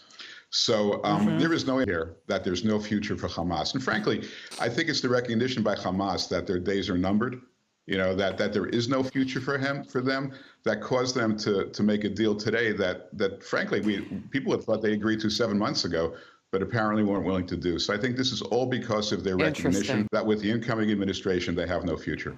Well, they cut it close. We're 5 days away. Can you just stay with me for a moment? There are two things that are playing out simultaneously that are a little unbelievable. So on the left of your screen in Tel Aviv, there is the celebration of hope and anticipation that hostages will soon be freed. On the right side, they are celebrating in Gaza. Let's listen to Gaza for a moment. Yeah, I was told we would have the sound of that. Let me know to the team when we do. Ambassador Friedman, what are they celebrating? I wonder. I mean, what could they be celebrating? Maybe like a semblance, a crumb of hope that the genocide is over, even though it most likely is not. You know, maybe that they can have more humanitarian aid come in. Maybe they can go back to their homes or what remains of their homes. Maybe the fact that they don't have to like constantly fear when they hear buzzing in the air that they're about to be eviscerated. Probably being sold to them as some sort of a victory. And look, it's hard. Be so for real? Not this crazy? What do you mean? Bros de Lulu? Wait, you think that's not what they're celebrating? What do you think they're celebrating? Oh, I cannot wait to do more anti-Semitism. Oh, not you, Hassan. Like, I can't wait, brother. We are going to do so much anti-Semitism now. Oh no! The fact that they have stopped the genocide for 1 second, the most moral military, means we can do more anti-Semitism. It's hard for Israelis to watch the people, the Hamas supporters celebrating, but that celebration is going to be short-lived. I mean, it's, you know, right now this is about getting the hostages back, and Israel's paying a high price to get them back. But you know, Israel's not agreeing to end the war. Hamas has no future, and I'm hoping, I'm skeptical, but I'm hoping that maybe some of them are celebrating the possibility that Hamas is coming to an end. That with this. What an animal this guy is. David Friedman, former U.S. ambassador to Israel. He's like, I'm hoping they're celebrating for the right reasons. It's like, dude, you are such a ginormous piece of shit. Just a purely evil psychopath, dude. I hate these people so much. They're barely people, animals, all of them. They better be celebrating the right things. This, you know, Hamas loses its leverage, and maybe someone can come in and rule the Gaza Strip, which is less malign. But I'm not a very good psychologist into the minds of these people. No. I was hoping to get some audio, but now we have a little bit more light on the situation. They are on each other's shoulders and looking jubilant. And as you say, wait, we can hear some of it now. Israel fears human rights organizations actually going into the Gaza Strip to show the full scale of the damage and the atrocities. So I think that they will probably do everything in their power to stop that from happening. I suspect that they will try to do everything in their power to ensure that this does not happen. The sad part is the bombing might not even stop. Yeah, I mean, the way that these things goes, the next 4 days are going to be bleak. Israel has a tendency to escalate the violence. Israel has a tendency to escalate the violence all the way until the very last moment. Okay?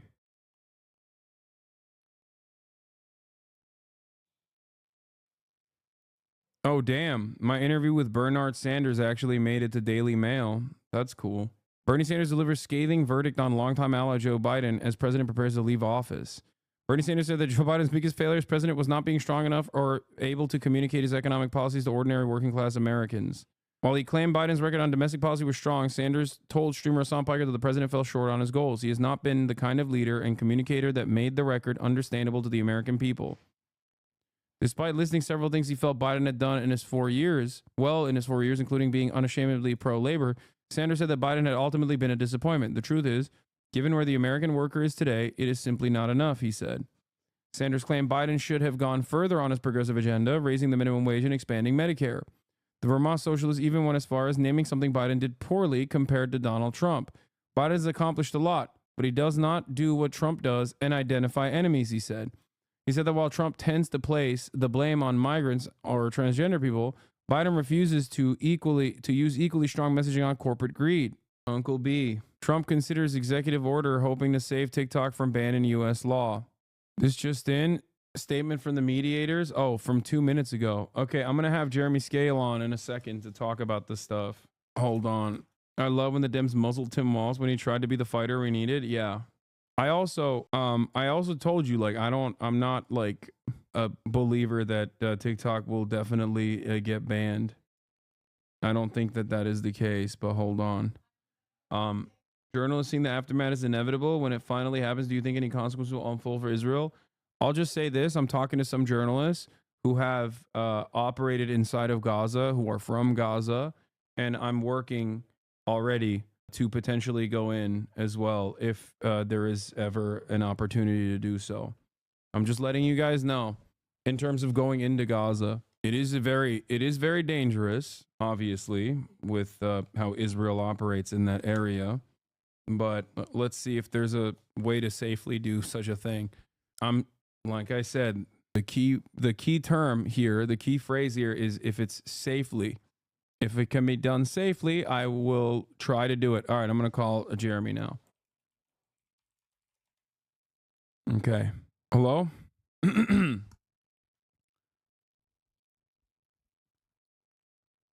Jeremy, can you hear me? Can you hear me? Here. Okay, I can hear you, but you are a little low. Hold on. Let me pop this out real quick. Boom. Can you hear me? I got you. Am I still low? Yeah, you're still low, but I can also increase your volume on my end. All right, we're good. We're good. This is fine. I'm an old man. No, I feel you. Ladies and gentlemen, investigative reporter Jeremy Scahill of Drop Site News, formerly of The Intercept and many other places, is here with us right now. And we're going to be talking about the events that unfolded earlier today, or that finalized earlier today, and what might happen down the line. Jeremy, thank you so much for your ongoing reporting on everything that has been happening. Thank you for your reports recently, also where you were talking to the firefighters. And I mean, like, it's such a treasure that we have you, man. Oh, thank you. I mean, I try my best.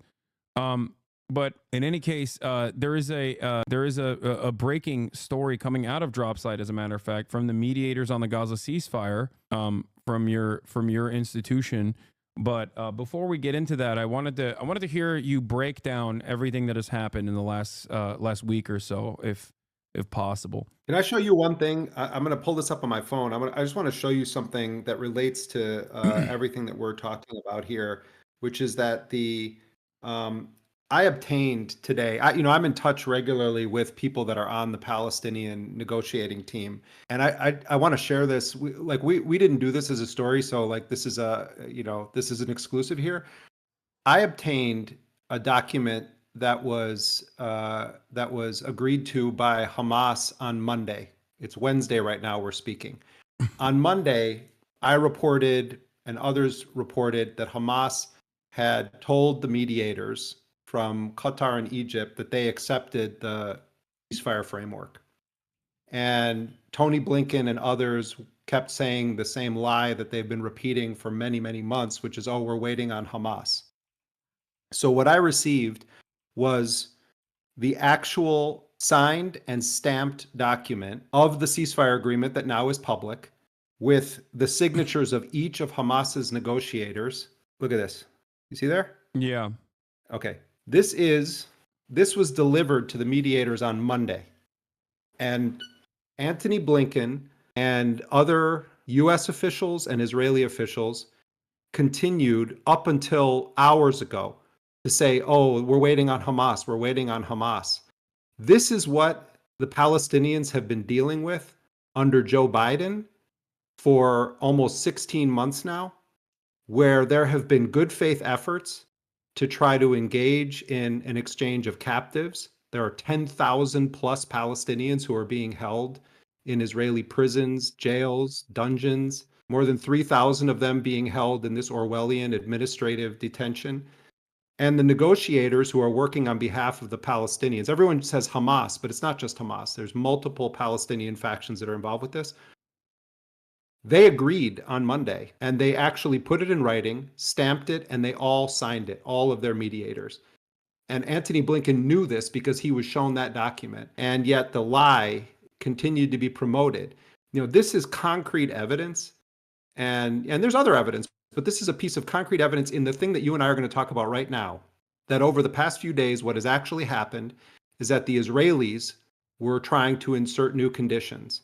The Israelis were refusing to provide actual maps of where they would withdraw their troops to. And the reasons the Palestinians wanted those maps is because when Israel doesn't do what they're supposed to, they want to be able to say this is a violation of the agreement. The Israelis want everything to be vague.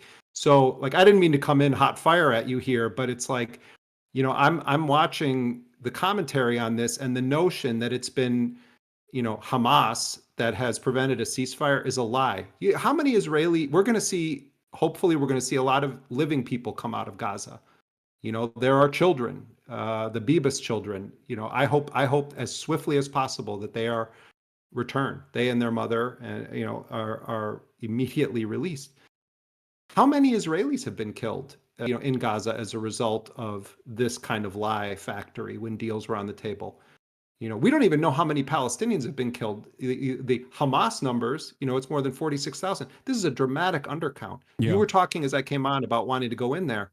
One of the reasons the Israelis don't want, you know, non-Palestinian journalists in there is because when they start telling those stories, then people are going to have to take it seriously. You know, when it's our Palestinian colleagues who they're hunting and murdering and killing their family members also, it's like, oh, well, they're all Hamas.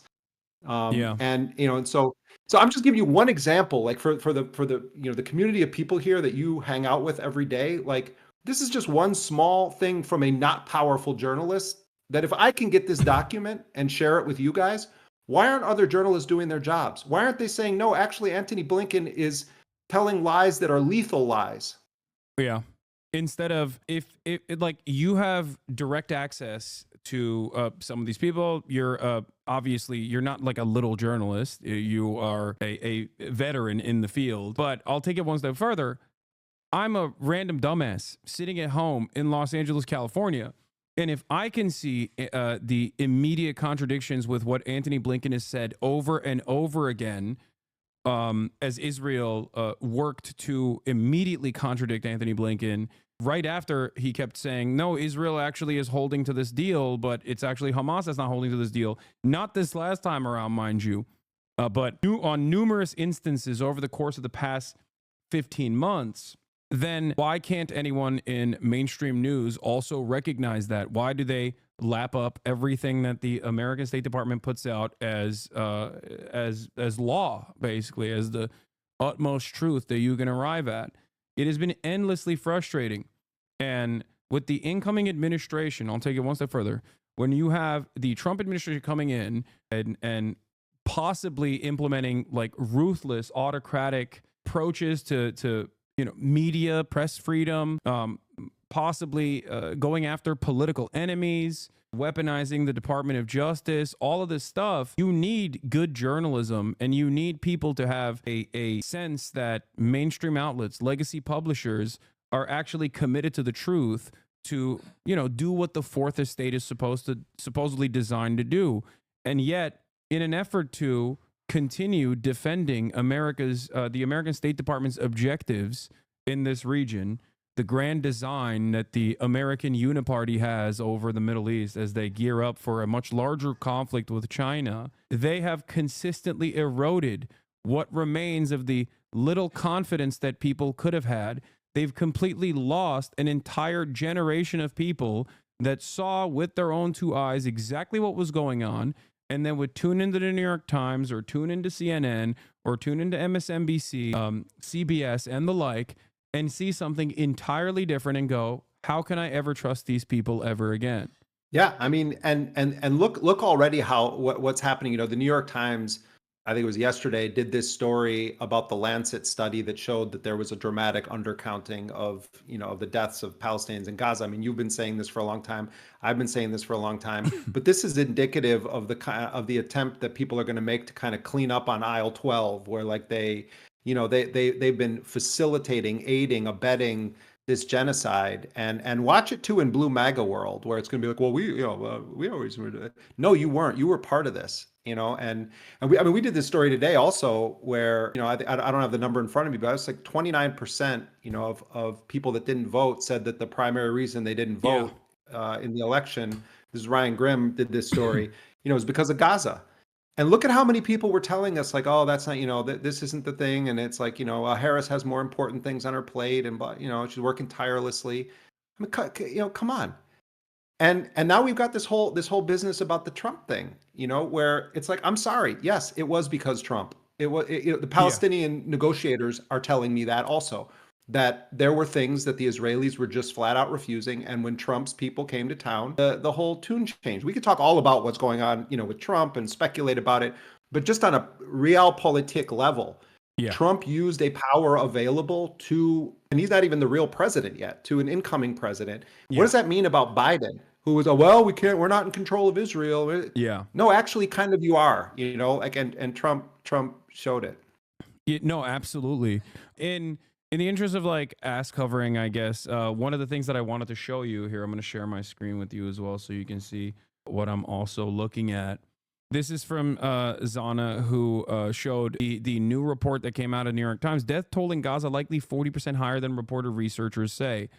And of course, 60 Minutes' coverage on the whistleblowers, the many different whistleblowers within the State Department as well, that actively spoke out, and the 60 Minutes reporting on it that came months after. As you can see here, the New York Times saying that more than 64,000 Palestinians may have been killed by traumatic injury in the first 9 months of the war in Gaza, according to a new study. The peer-reviewed statistical analysis led by epidemiologists at the London School of Hygiene and Tropical Medicine used modeling in an effort to provide an objective third-party estimate of the casualties. So it does strike me as odd for the New York Times to come out with this reporting so close to this to the finalization of the ceasefire agreements, and you know, and it almost contradicts like the subtle ways and not so subtle ways in which they have undermined, I think, the number of casualties from Israel's offensive genocide in Gaza. Yeah, and you know, I mean, I don't know how much you guys, I wasn't watching, I was doing my own talking to people earlier, but you know, I don't know how much you guys have gotten into the details of what's in this agreement. Have you covered the bases on that?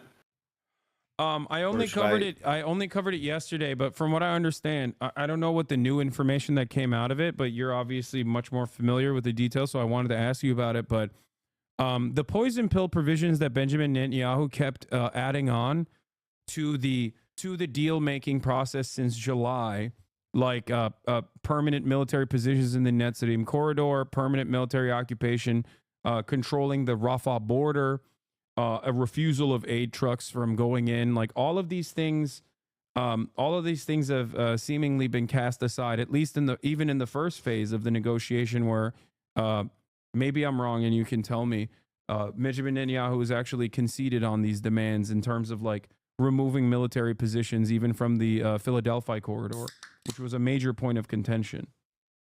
Yeah, I mean, on paper, if this deal moves past this first phase, you know, I mean, just like back up, just do a little bit of just basic architecture here. So this is a 3-phase deal. Each phase is envisioned as being 6 weeks long, you know, 42 days. And in that first phase of the deal, you have 33 Israelis that fall under what they call the humanitarian category that are going to be released. It's on the first day, it's supposed to be 3 people. People are presuming it's going to be Kafir Bibas, Ariel Bibas, and their mother, these two kids. Kafir Bibas was 9 months old on October 7th when he was taken to Gaza. So those are supposed to be the first 3.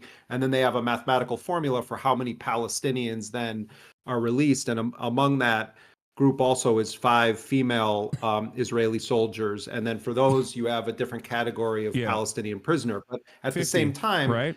Yeah, right, exactly. Yeah, 50 for each of the female IDF soldiers released. Right, for each of those. And then you have 600 aid trucks coming in, and then there's going to be the Israelis pulling back and eventually withdrawing. And if they then make it on the 16th day of the first phase, they're supposed to be no later than the 16th day. They're supposed to be discussing the terms for the second phase of the agreement, technical details of how many Israelis are going to be released from Gaza, how many Palestinians are going to be released from Palestinian prisons and other facilities. But that second phase also has language in it that envisions a total withdrawal of Israeli forces from Gaza. In this first phase, they're going to be going into like a buffer zone, and there was a lot of disagreement over how many meters into Gaza.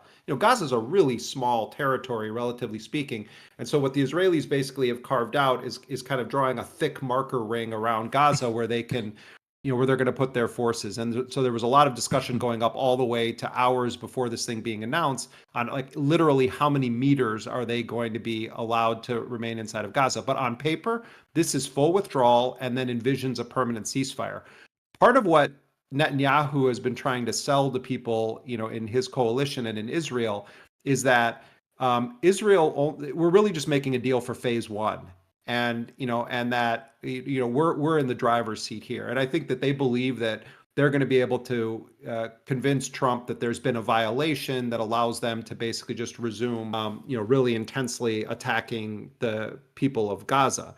But so there are loopholes that Israel can try to exploit, and the Trump dynamic is a wild one, as you know. Like I don't think any of us are under the illusion that Trump's motivated by love of the Palestinians of Gaza or humanitarian concerns. And there's certainly like a gift bag. Mohammed Shahada, the Palestinian journalist who's been covering this in an really in-depth way, I was just talking to him, and he was like, there's a goodie bag that Trump is giving to Netanyahu, and the reports in the Israeli press indicate that it's filled with a lot of really significant things, including this possibility of resuming the war in Gaza. So, I think we have to be able to walk and chew gum at the same time. Trump absolutely was a decisive factor certainly in the timing of this, but really in kind of finally forcing Israel to agree to it. That's true. On the other hand, Trump promotes himself as the most pro-Israel president possible. Yeah. There's indications he doesn't personally like Netanyahu at all, which could create some interesting opportunities. But on a political level, I wouldn't be hanging any hopes that Trump somehow wants this thing entirely done. The one wild card here is I don't think that Donald Trump necessarily wants the Middle East in flames. He's got all these other things he wants to do during this term as president. So, there are some accidental things that could end up benefiting the people of Palestine under Trump. Whereas, Biden was like a geriatric vampire just refusing to leave and really dedicated to the project of Greater Israel throughout his whole career. So I mean, the Palestinians, they look to the left, they see something terrible. They look to the right, they see something terrible. There's a weird way in which they could end up with a better deal under Trump's presidency just because of how absolutely atrocious Joe Biden is on the issue of Palestine. Yeah. Other indicators that Donald Trump obviously is most likely cutting side deals with Benjamin Netanyahu that are not addressed in this at all, of course, stem from the reality that he might not like Benjamin Netanyahu, but he does like Miriam Adelson, or at least he likes $100 million that he got from Miriam Adelson. And previously, when he ran last time, he liked it from Sheldon, who is now dead. Totally. I mean, look at the wackadoodle he's putting in charge of the embassy there. Mike Huckabee. Yeah.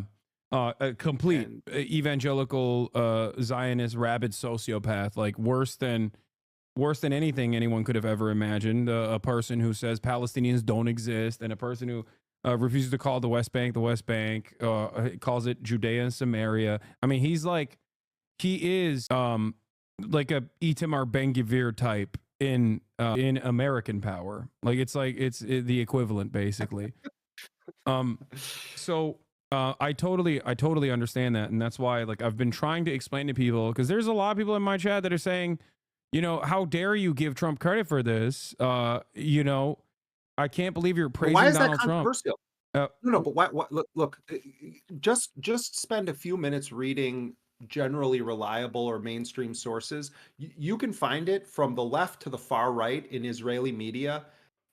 They know what some of those people seem to not want to accept, which is that whatever you think of Trump or why Trump did this, we would not be talking about a Sunday cessation of Israel's war happening had Trump not intervened. That's just Absolutely. a fact. Yeah.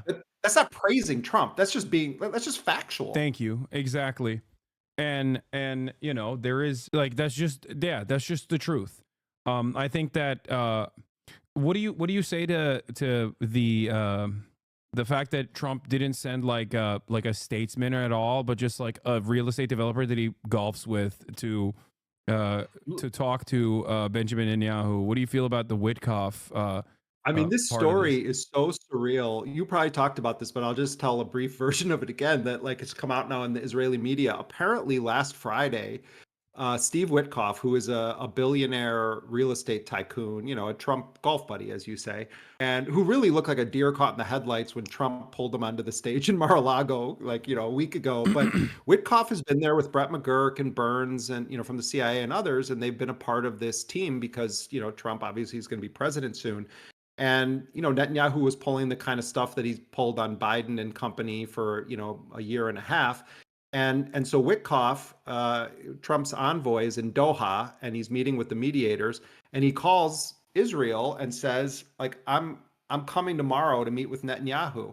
And Netanyahu's people say, oh no, it's Shabbat. He can't come. It's the Sabbath. And Witkoff basically says, like, I don't care what day it is. He is going to meet me. Yeah. And, you know, and Witkoff himself is also Jewish. And he said, you know, like, he was like, yeah, it doesn't matter what day it is. I'm there. And by the way, like Netanyahu is some like religious scholar or something. I mean, give me a break. You know, the guy's like receiving Cohiba cigars and like jewelry, you know, according to the new Alex Gibney movie, like literally handed this stuff. No, so I think that was deliberate is what I'm saying. Like, I suspected that it's like a very, that is something so like, remarkably shady real estate developer type where you're like strong arming your opponent by humiliating them to just like undermine them and tell them like who's the real person in charge. And it feels, but like, also like that disrespect, I feel like is like deliberate. It is, but also like, you know, Antony Blinken, none of these people take him seriously. Like he's just not taken seriously. It's just a fact. You know, he's just a creature of the Washington blob. But Trump sends like literally like a golf buddy, and it reminds me a little bit like in the Godfather films, like Tom Hagen. You know, like when Tom Hagen would show up somewhere as like the consigliere, it's like you knew he was speaking for the Don.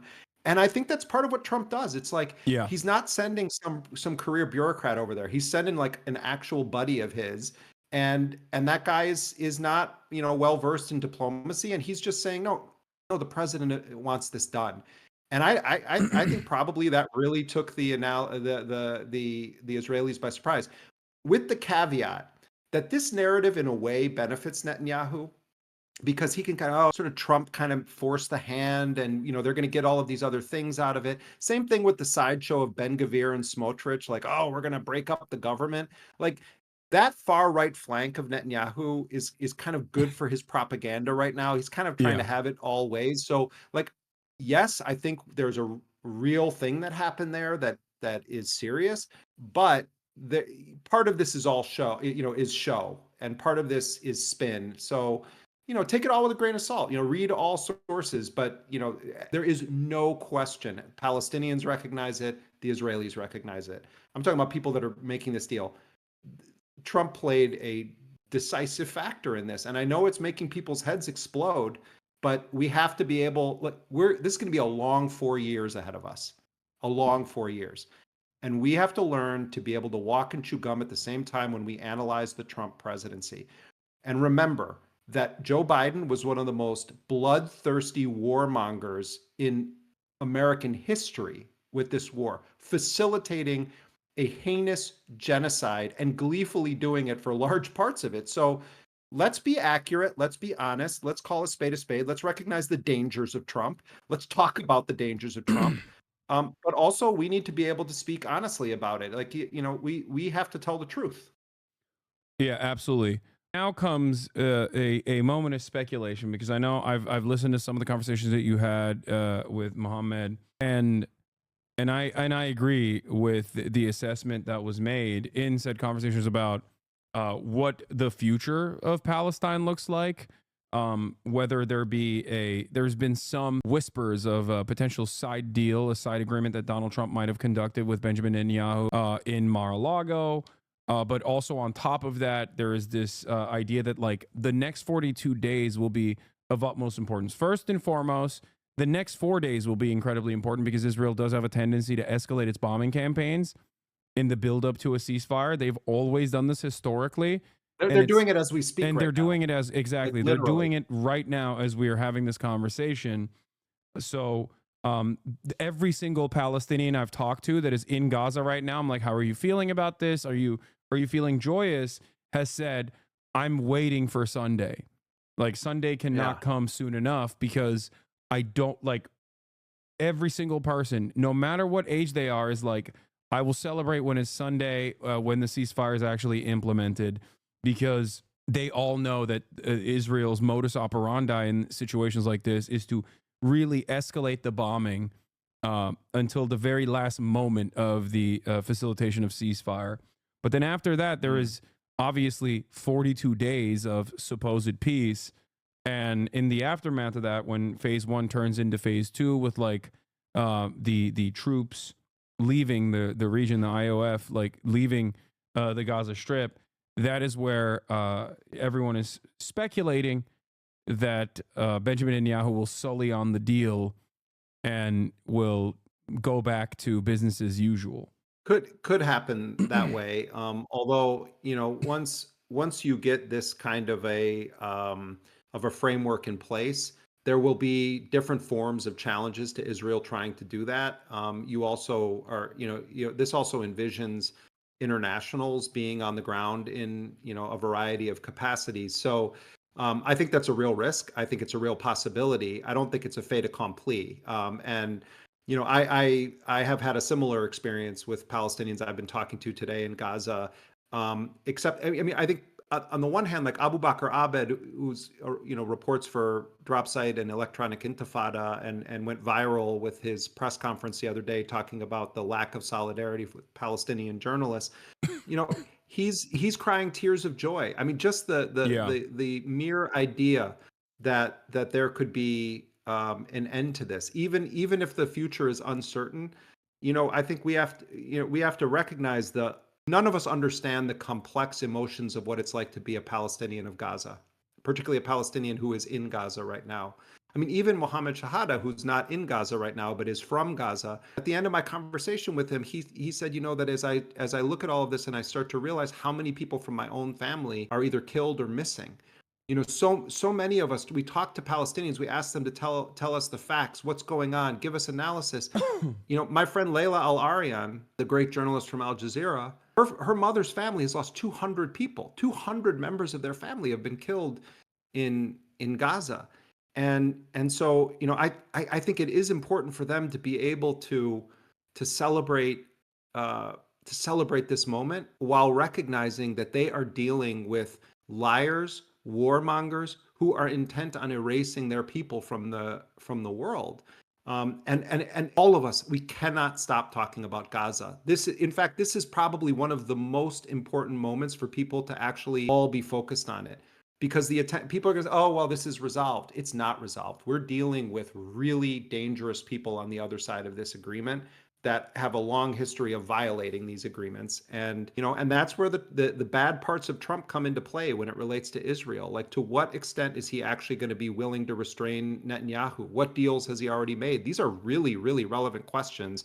Trump is dangerous on Israel. For sure, he is dangerous. He's dangerous for the Palestinians. But he's the one that at least got this to stop for now when it comes to, American officials or American figures. Absolutely. So what is, what's your speculation as to what will happen in the next couple of days, though, if you don't mind me asking? Yeah, well, I think that there was an order issued. Israeli media is reporting this, that the Israeli forces are supposed to continue full spectrum, intense attacks right up to the moment that this thing officially kicks into effect. It's supposed to be on Sunday. I think that one dynamic here, when Israeli captives start to get released and we start to learn who's alive and who's dead, I think that there is going to be pressure felt from the Israelis to punish the Palestinians again, depending on who's living, who's dead, what's described about their conditions. So, we should pay close attention to this. And what will often be lost in this is those kinds of stories from the Palestinian side. Palestinians have been raped in Israeli prisons, sexually abused, Raped to physically death. abused, tortured, raped to death, had all sorts of sadistic experimentation happen on them. And I think that it is important that we also focus on those stories, the individual stories of Palestinians who come out of those prisons. We all watched what was happening in Syria. I mean, those first days when the Assad government was brought down, and Syria is still very much up in the air, but just on a micro level, looking at what does it look like when the prison bars are broken down? What does it look like when people get free? And you see the emotion, and I think any human being seeing people released from dungeons, if you're a normal, caring human being, it pulls at your heart in a very real way. And it's like the Palestinians have been waiting 77 years to have those moments for their people that are locked up in these Israeli prisons. And we don't do enough work on telling the individual stories of the Palestinian hostages, of the Palestinians who've been snatched. In the Israeli media, they've done a very effective job. They tell the story. Every single Israeli who was taken captive, their stories have been told in films, in news segments, in articles. There's memorials, there's posters. There's more than 10,000 Palestinians. There's no posters for them. There's no stories being written about what's happened to them.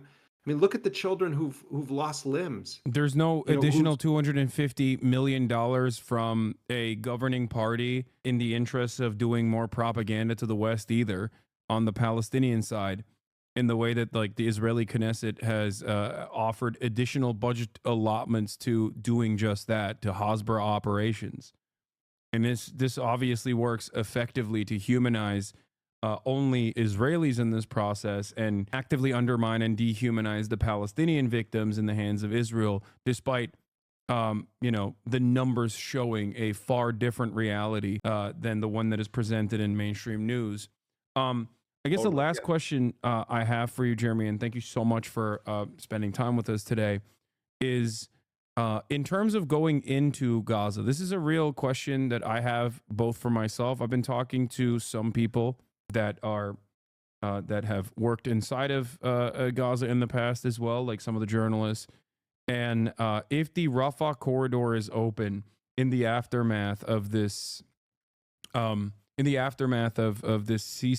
is there a possibility to go into Gaza, and how dangerous it is? Like, do you think that Israel will allow foreign journalists and foreign humanitarian rights groups to actually go into Gaza to conduct investigations and to shine a light to the full scale of the atrocities? Because I'm very fearful that this goes completely against Israel's interests of maintaining this faucet of propaganda. And if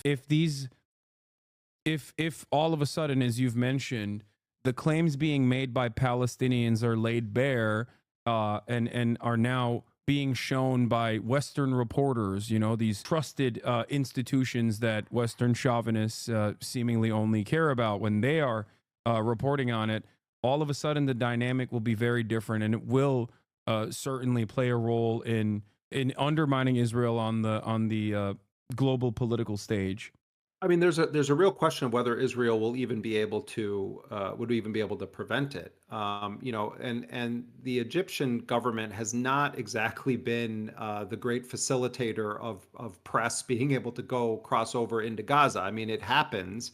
It doesn't happen now, but it has happened in the past. But there's been a lot of struggle. And early on in the Gaza genocide, there was an attempt. Activist caravans went down, and the Egyptian government tried to stop them. And you've had journalists try to go down, and only a handful of non-Palestinian journalists have been able to make it in, usually, for a very brief moment of time. Like, I don't want to get into a whole side discussion about Clarissa Ward. Yeah, I was just talking about her earlier this morning. That was to give her flowers on that one.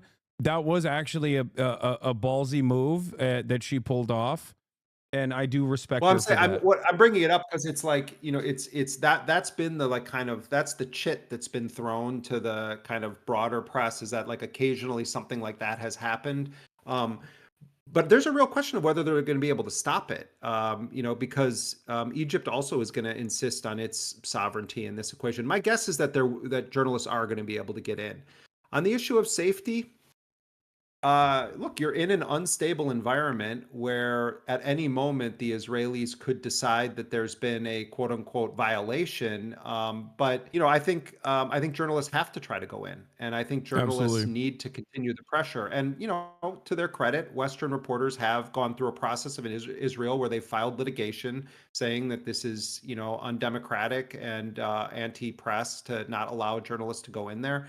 I think there's going to be a lot of Western journalists, of all stripes that are trying to get in there. It's like, I mean, if you're talking about yourself going in there, I think you have to trust local reporters and journalists and listen to them and take seriously their assessments.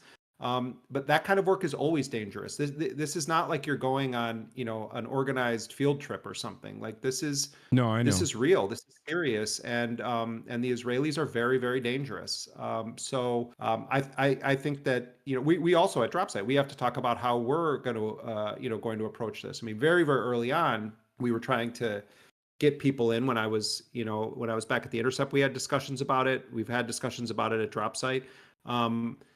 We have great Palestinian colleagues that have done a remarkably heroic job covering this.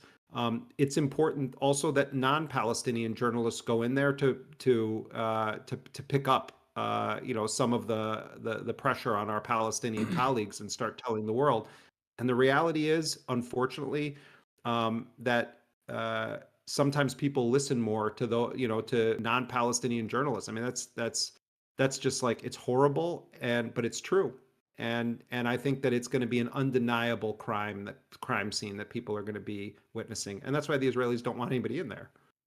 Yeah, I don't know. I mean, I'm thinking about the logistics. Like, this just happened, so it will be like, the nature of my coverage is that it's real time live stream broadcasting. So I don't know if that offers a crosshair or a shield in that regard, where it's just like it's something that is impossible to reckon with or avoid, I guess, in that regard. I mean, look, I was in Yemen at the height of Obama's drone wars, and in Somalia and other places where, is there officially a war declared? No, but there's, part of the nature of war. I mean, I think people who watch too many films think it's just like all the time.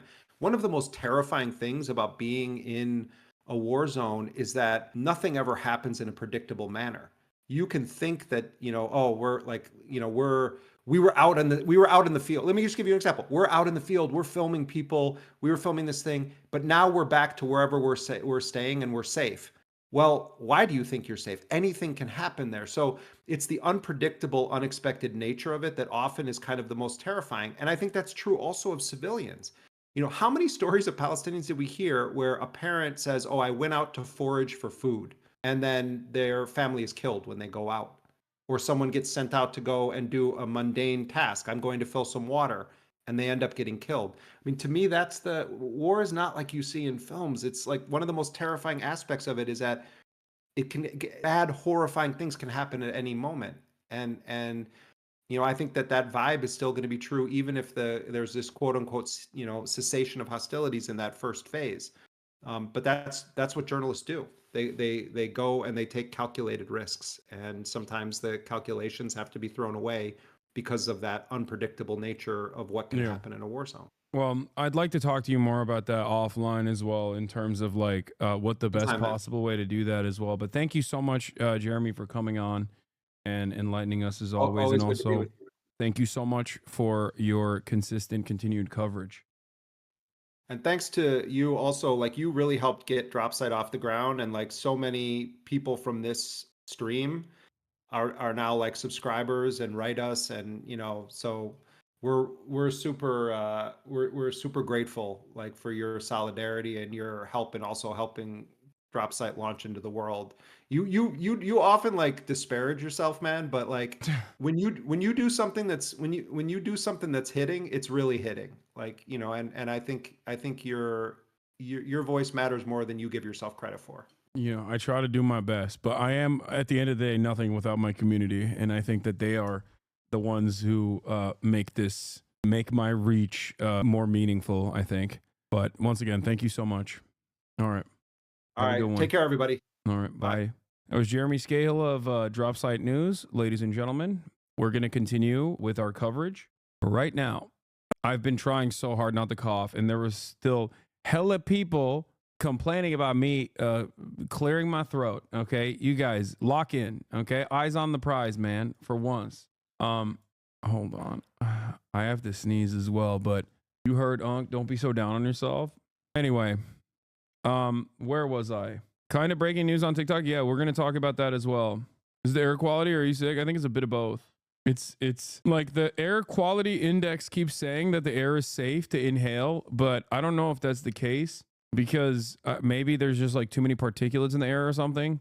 Even if the air quality index is saying it's safe, it may not be. But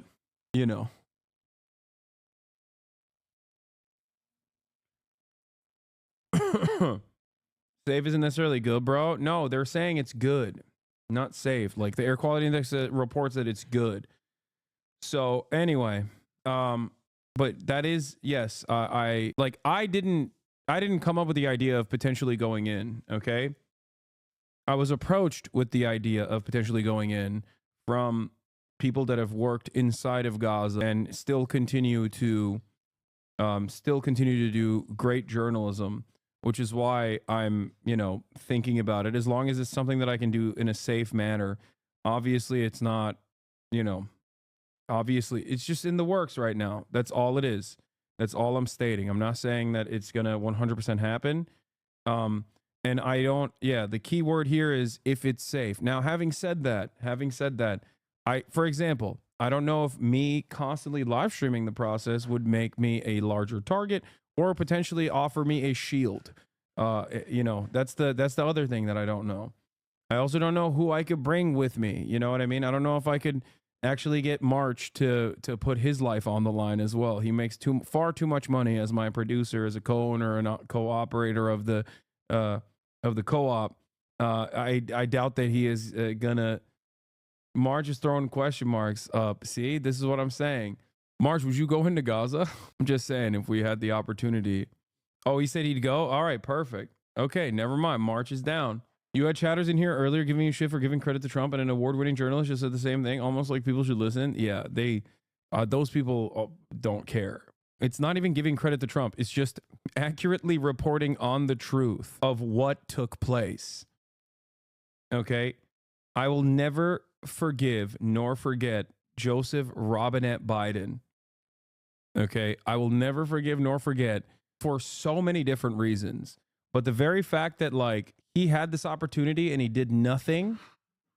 He had this opportunity and he did nothing with all the power that he had, all the influence that he had. The fact that he also let Trump take credit for this because Trump applied pressure in the last moment. I mean, it's just crazy. Just a terrible, terrible psychopath, terrible sociopath who enjoyed the killing. I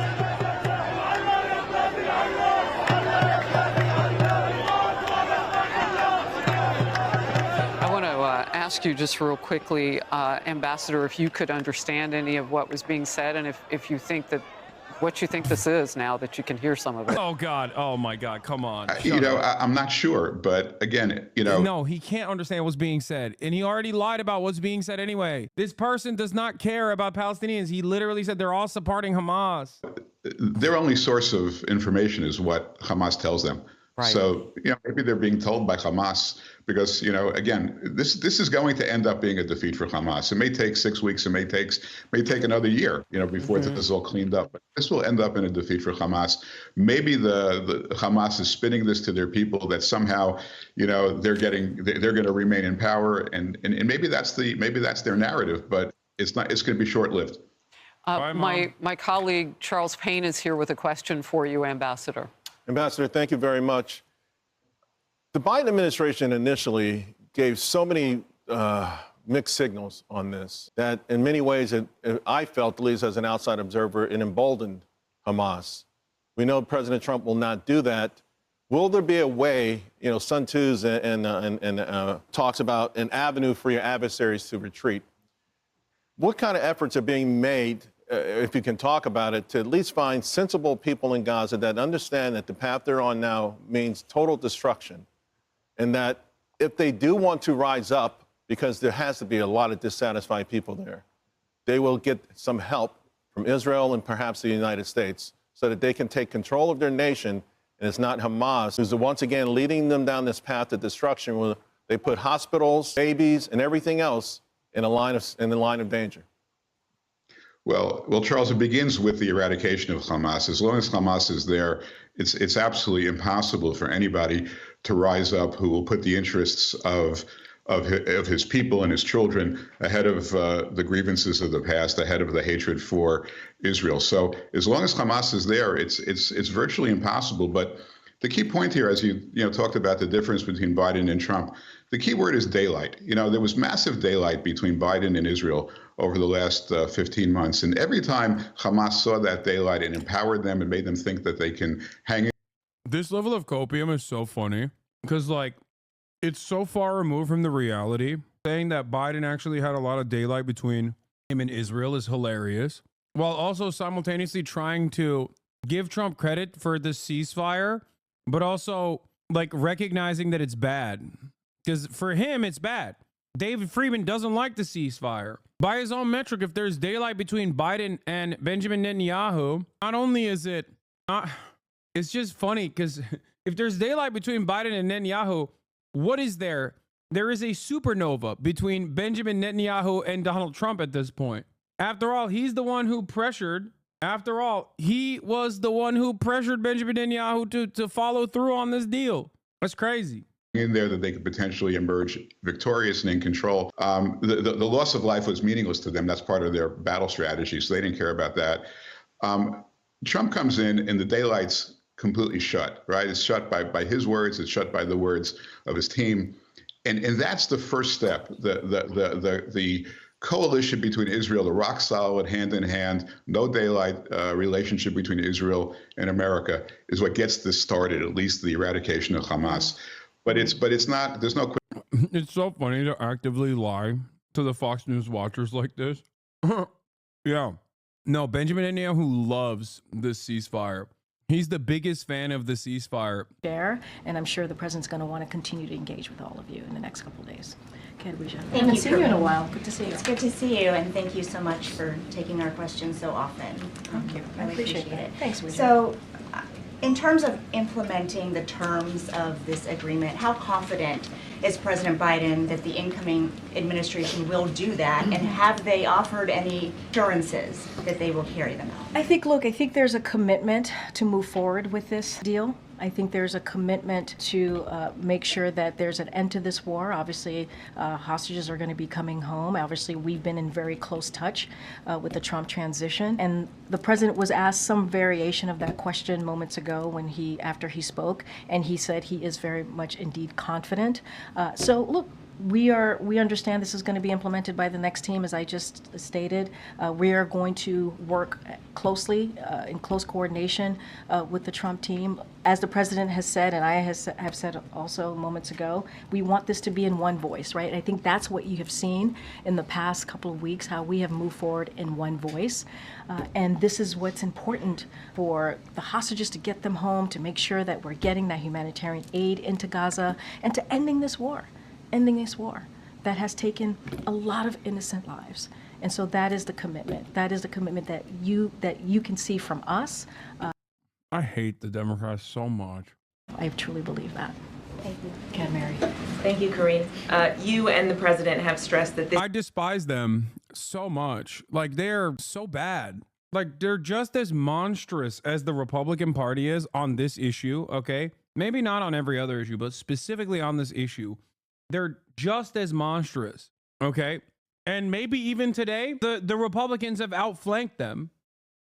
But they're also so smarmy, so elitist, so annoying. Like, they're so weak and silly with the way that they just try to hold on to this notion of like international rule-based order that they actually abided by when like no one believes them. This is a generational L for the Democrats. A generational L, especially when paired up with Donald Trump. If he actually saves TikTok, which I think he will, maybe I'm wrong, but god damn, dude, like the Trump train is coming. And he's going to use all of that newfound confidence in him and all of the good promo to basically laser every Mexican on U.S. soil. And the Democrats are going to cheer it on to be like, you deserve this. Like, just no recognition of their own failures, no recognition of the role they played in this genocide and continuing it. Nothing. Disgusting, dude. This is the framework that he put forward last spring. But the president also made clear it was important to him to work with the incoming administration, that they be speaking in one as one team, as he put it. Even the Qatari prime minister in his remarks personally thanked Steve Witkoff, the incoming administration's Middle East envoy. So do Donald Trump and his team deserve any credit for this? I mean, look, everyone is going to want some credit. Everybody's going to want some credit. Get that? That's how this goes when something good happens. Not unusual. It is not unusual at all. What I can say is the president got it done. Why are you acting like this is not going to get reversed in like a week? And then Trump is going to claim that he's bombing the Palestinians for national security or whatever? First of all, I'm not even saying that that might not happen. I'm saying that there's a high likelihood that that will happen. Okay? But who will fight against that when that happens? You understand? Who? Will it be the Democrats? The Democrats didn't even get the ceasefire. Do you not understand? That's the problem. The Democrats did not even get the ceasefire. That's what is endlessly frustrating to me, is that the Democrats got outflanked by a guy who is the absolute worst. Right? That's what I can say. And what I could also say is that, and you said it in your question to me, is that there was a framework that was put forward. And it was put forward by the president back in May 31st of last year. And it was endorsed by the world. And you see a president that has done everything that he can. This is someone who has foreign policy experience, decades of foreign policy experience. He understands what it means to bring people together. Gross. Grow up. No one cares. No one believes this. Together. He understands what it means to get a deal done. He also said in his remarks how difficult it was to negotiate. Negotiating is incredibly hard, and this wasn't easy, but we got it done. And so, this is someone who speaks from experience, and this is, again, not an easy thing to get done. But as we've said, and I've said multiple times. Dude, there was an Arab envoy that said, according to reports, there's an Arab envoy that said Trump did with Witkoff in 1 week what Democrats didn't do for 15 months. Even if you're not super primed and super tuned into every single thing that's going on and aware of the minutia, okay? Even if you're not aware of that, what you are aware of is grander things that are happening in the world. Trump is about to be president. Trump has said, get the ceasefire done before I become president. It's true. He has said those things. And for the past 15 months, you're aware that no ceasefire happened, as Joe Biden kept saying we're working tirelessly around the clock to implement a ceasefire. So what are people supposed to have as a takeaway from this? What are people supposed to look at here and go, oh, well, you guys don't understand the complex nature of these dealings? Because no matter what happens, like Donald Trump, even if it was the Democrats that finally were able to push that button to get Netanyahu to concede 5 days before Biden came out of office, okay, even if that was the case, good luck explaining that to Americans who are like, well, why didn't we do that for 15 months? Isn't it because Netanyahu wants to make Trump look good? That's why. He didn't want to make a deal with Biden because it would help Dems. Dude, it doesn't matter. At the end of the day, a responsible elder statesman should be aware of what is happening in front of his eyes. He holds all the cards. He had full control over the situation. That's it.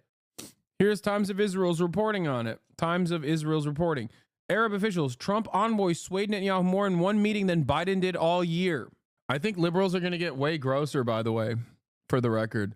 They're going to turn around and say, well, guess what? The genocide is still imminent to all the Muslims who are now celebrating, all the Muslim Americans and Muslims all around the world that are celebrating a potential ceasefire.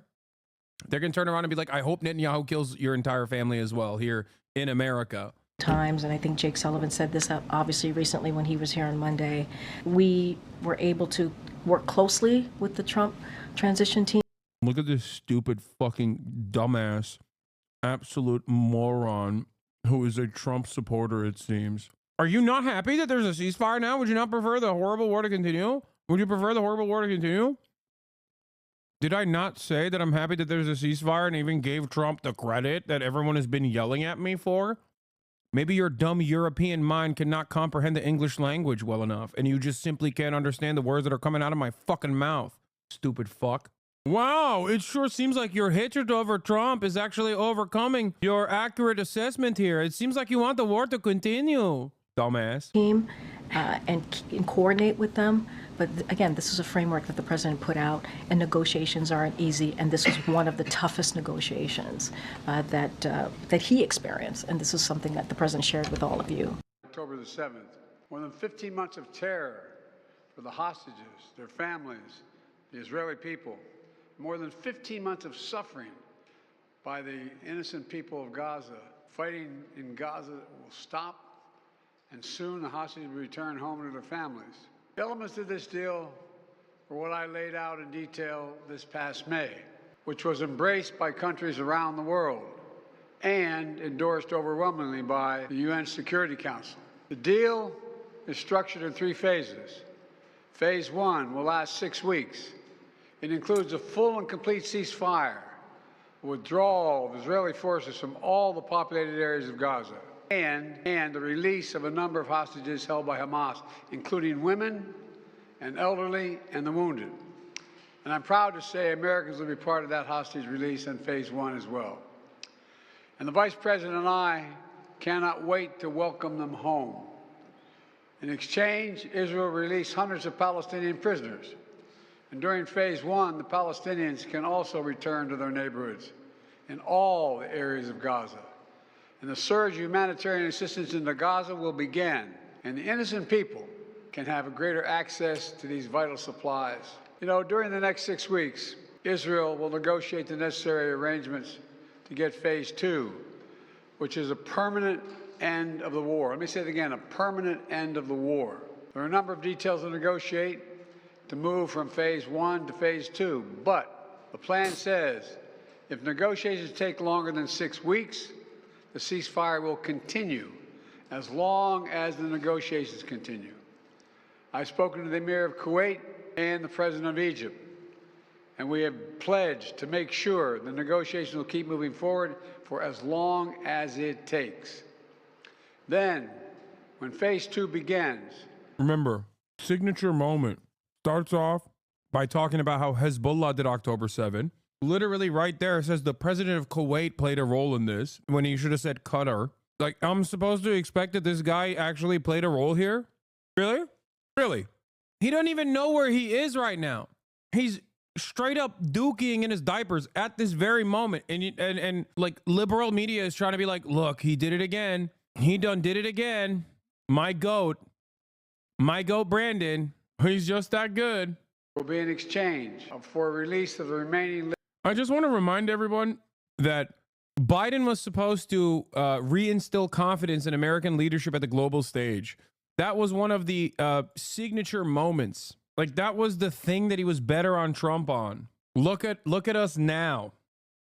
That's unironically what he ran on. Remember, he ran on normalcy. He ran on restoring America's confidence, America's soft power capabilities that Trump had diminished. And it was, in my opinion, the worst failure of his administration. It was precisely that in which he failed so spectacularly at. Like, it's crazy. There is not one area where he actually has done something that helped America's placement as the leader of this empire. What do I like? Even NATO, right? NATO. I did NATO. You know who did NATO? Vladimir Putin. Even that was a gift from Vladimir Putin to Biden. And even that had tremendous amounts of failures associated with it. Because on the one hand, he was like, I did NATO. On the other hand, it probably accelerated the fascist parties in Europe with the destabilization that took place.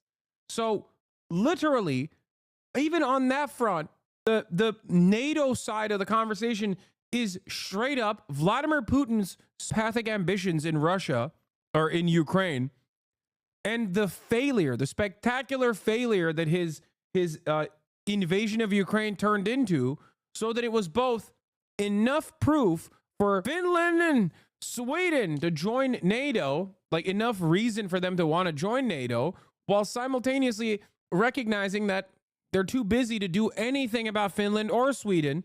So it grew NATO, is true. Ironically enough, though, it grew NATO because of Vladimir Putin's ineptitude and incompetence and bloodlust.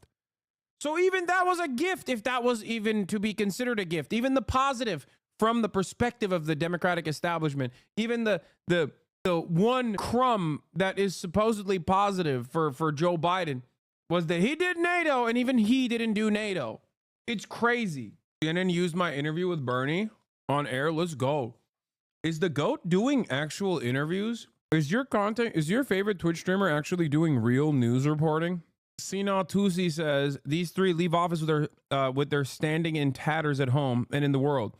Once seen as the best hope for the liberal global order in the face of Trumpism, they have failed in such spectacular ways that history is bound to neither forget nor forgive. Yeah. Accidentally did a journalism? No, it's not an accident. Interviews such as that one, high-profile interviews such as that one, also is journalism.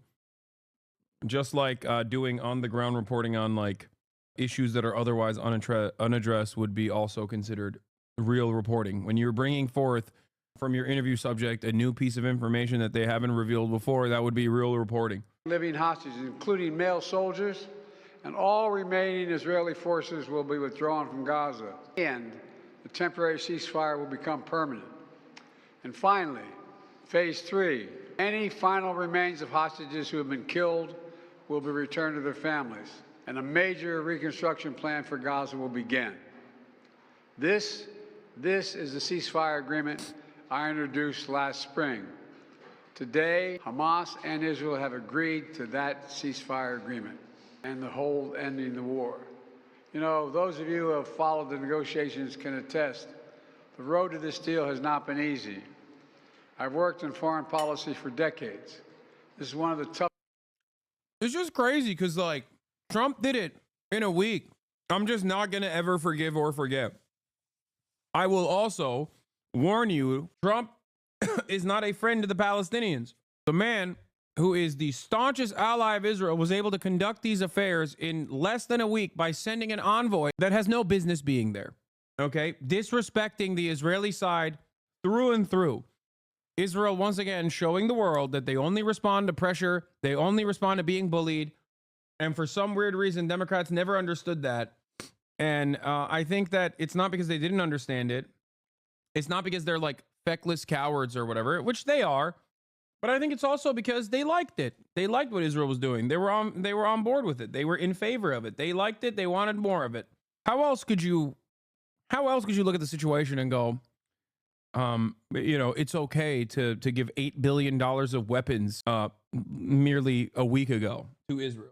To consistently talk about how difficult of a process this is in the wake of Donald Trump's introduction to the process, yielding the first successful position since the beginning of the conflict, is really stupid. Toughest negotiations I've ever experienced. And we reached this point because of the pressure that Israel built on Hamas, backed by the United States. Or maybe the pressure that Trump instilled on Israel.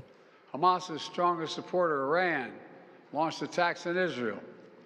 And those attacks failed after my administration organized a coalition of nations to stop them. And after I ordered the U.S. ships and planes to come to Israel's defense, we also shaped Israel's strong and calibrated response, destroying Iran's air defenses, but avoiding an escalatory cycle of an all-out war. The United States also organized a coalition of 20 countries to stand up to attacks by the Houthis, including their missile Also attacks a in failure. Israel.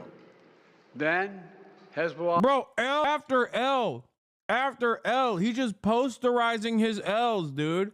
It is freaking hilarious. It is objectively hilarious that he just, every aspect of this, everything that he's mentioned so far is just a L plus another L plus another L. Another of Hamas's strongest backers was significantly weakened on the battlefield, and its leadership was destroyed. With our support, Israel negotiated a ceasefire with them, and after that, Lebanon finally elected a new president who's not beholden to Hezbollah, and he can begin a new chapter for the Lebanese people. All told, that's right. These developments. He's a Maronite Christian, Jack. Totally unique and new to the Lebanese Constitution. Oh, wait. I'm being told that that's how it works in perpetuity in Lebanese history. Never mind that. This one's a cool Maronite Christian rather than the last one. In the region which the United States helped to shape, change. For those of you who don't know, that's like how it goes in Lebanon, because they have like multiple different fairly significant religious populations. So in an effort to create some semblance of like equality and parity, the president is supposed to be from like one sect. It's a silly requirement within the government.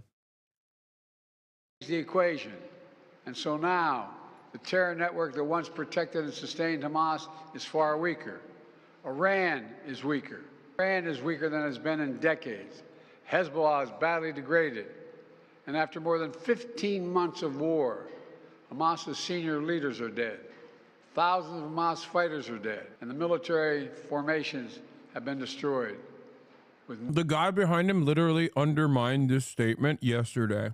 The guy behind him was like, Hamas has actually restored its numbers to pre-October 7 levels, like, according to our reports. Nowhere to turn. Hamas finally agreed to releasing hostages. You know, there was no other way for this war to end than with a hostage deal. And I'm deeply satisfied this day has finally come, for the sake of the people of Israel and the families waiting in agony, for the sake of the innocent people in Gaza who suffered unimaginable devastation because of the war. The Palestinian people have gone through hell. Too many innocent people have died. Too many communities have been destroyed. In this deal, the people of Gaza can finally recover and rebuild. They can look to a future without Hamas in power. You know, the Bible says, blessed are the peacemakers. Many peacemakers helped make this deal happen, including an extraordinary team of American diplomats who have worked nonstop for months to get this done. Secretary Blinken led the effort. Secretary Jake Sullivan, National Security Advisor Jake Sullivan, Bill Burns, John Feiner, Brett McGurk, Amos Hochstein. Bro's naming all the war criminals that need to go and face a military tribunal, Nuremberg style. Amos Hochstein, Brett McGurk. They did a fantastic job for months. Yeah, fantastic for Israel, honestly, in terms of like being permanently committed to Israel's genocide. Yeah, they did. They played a spectacular role in the Israel-Palestine conflict, if you want to call it that, just on the side of Israel. The Vice President worked relentlessly as we work to deliver this deal. I'd also note this deal was developed and negotiated under my administration, but its terms will be implemented, for the most part, by the next administration. In these past few days, we've been speaking as one team. This has been time of real turmoil in the Middle East. But as I prepare to leave office, our friends are strong, our enemies are weak, and there's a genuine opportunities for a new future. In Lebanon, there's an opportunity for a future, free from the grip of Hezbollah. In Syria, a future free from the tyranny of Assad. And for the Palestinian people, a credible pathway to a state of their own. And for the region, a future of normalization, integration of Israel and all its Arab neighbors, including Saudi Arabia. At the G20 in Delhi in September 23, I rallied key countries behind a vision of an economic corridor from India across the Middle East to Europe. That vision can now become a reality.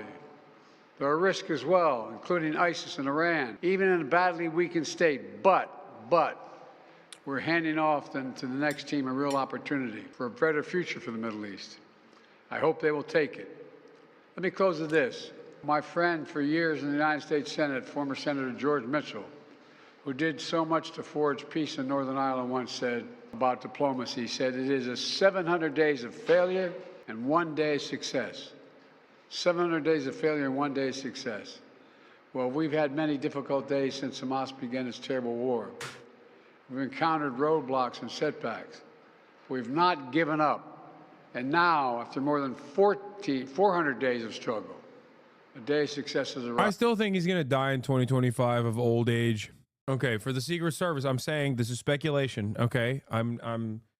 It is legally allowed to make this speculation. He's very old. He's 900 years old, okay? It's not even like an out there assessment, okay? It is pretty funny that this man, like, people tried to tell us that this man was going to do 4 more years, dude. God bless all the hostages and their families. May God protect the troops of all those who work for peace. Gaza now, as you were saying, the implementation of this deal will be in the hands of the next administration, and basically they will shape the future of Gaza. So how do you see this future? And also, how much credit do you give to the Trump team for this deal? Trump is already taking credit for it. Well, you know, this is the exact framework of the deal I proposed back in May. Exact. Hey, dumbass. Everybody understands that. But there was one party that refused to negotiate with you. And it surely wasn't Hamas, even though you kept saying it was Hamas over and over and over again. Ironically enough, the proposal was Hamas's proposal, which you said was Israel's proposal. And then for some weird reason, Israel never agreed to the proposal.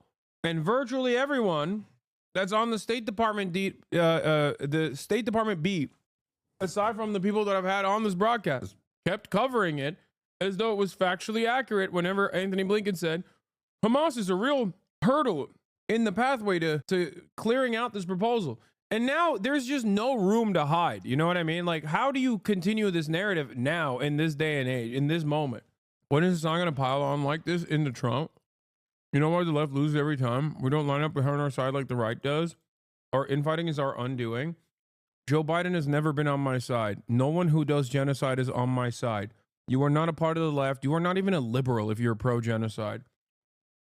Okay? What side? I don't want to be on your side. You are not on my side. You are barely a human being if you look at this conversation through partisan lines. I can't make this clear enough for you. Joe Biden is a genocidaire, a weak little old man who took great pleasure in the death and destruction of Palestinian children, in the scholasticide that took place, in the genocide that took place under his watchful eye, as he gleefully sent billions of dollars of weapons over and over again, sidestepping Congress, sidestepping pre-existing law like the Leahy Law that made it illegal to send Israel weapons at a time when they were very clearly violating international humanitarian law. So clearly violating it that, as a matter of fact, the State Department, U.S. Aid, for example, openly tried to send this assessment to the other vampire that's standing right behind him, Anthony Blinken, And Anthony Blinken openly stated that he did not care about the real assessments of Israel's clear-cut violations of international humanitarian law. It's additionally ironic that they lied till the very end, as the exclusive reporting that Jeremy Scahill showed on the broadcast, that they lied until yesterday. Anthony Blinken lied until yesterday, protecting Israel, claiming that it was still Hamas that was a bottleneck to the ceasefire when they already had the Palestinian envoy's signatures in their hands since Monday. Think about that.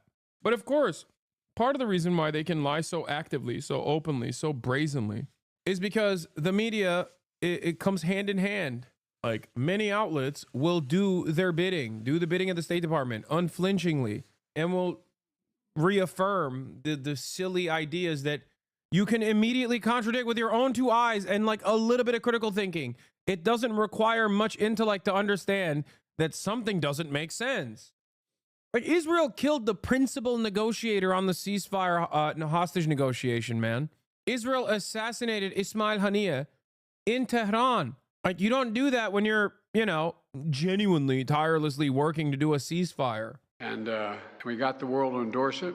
Secondly, it's America's support for Israel that helped them badly weaken Hamas and its backers and create the conditions for this deal. And thirdly, I knew this deal would have to be implemented by the next team. So I told my team to coordinate closely with the incoming team to make sure we're all speaking with the same voice, because that's what American presidents do. How many Americans will be released when the hostages are being released? All the exact detail of how many people are being held, how many bodies will be returned and less, will all be forthcoming. All of it, all of it. Thank you. Hold. I'm confident. Thank you. Books credit for this, Mr. President, you or Trump? Is that a joke? Oh. Yeah, it's not a joke. We all know the truth, man. I mean, I put that question to the God Qatari damn, that was loud. I apologize, chat. Prime Minister, because the real sense here on the ground is that the last month has been really quite crucial because of the pressure that the Trump administration and the envoy of Donald Trump has put on all sides. You really do get that. Yeah, cat's out of the bag, man. Good luck. Good luck to the Western press. Good luck to American liberals who are going to try to good luck to Reddit, really. Not even like liberal media, but I think good luck to Reddit. Those are the guys. Reddit liberals who are NatSec liberals are going to be killing themselves, openly and publicly committing suicide after actively, one, pushing for more dead Palestinian children, and also, two, trying to get Biden to take credit for this thing that virtually no one will believe them on. So many Reddit liberals are going to openly commit suicide, I think, in Minecraft, in a video game, of course. How will they contend with the reality? It's so hard.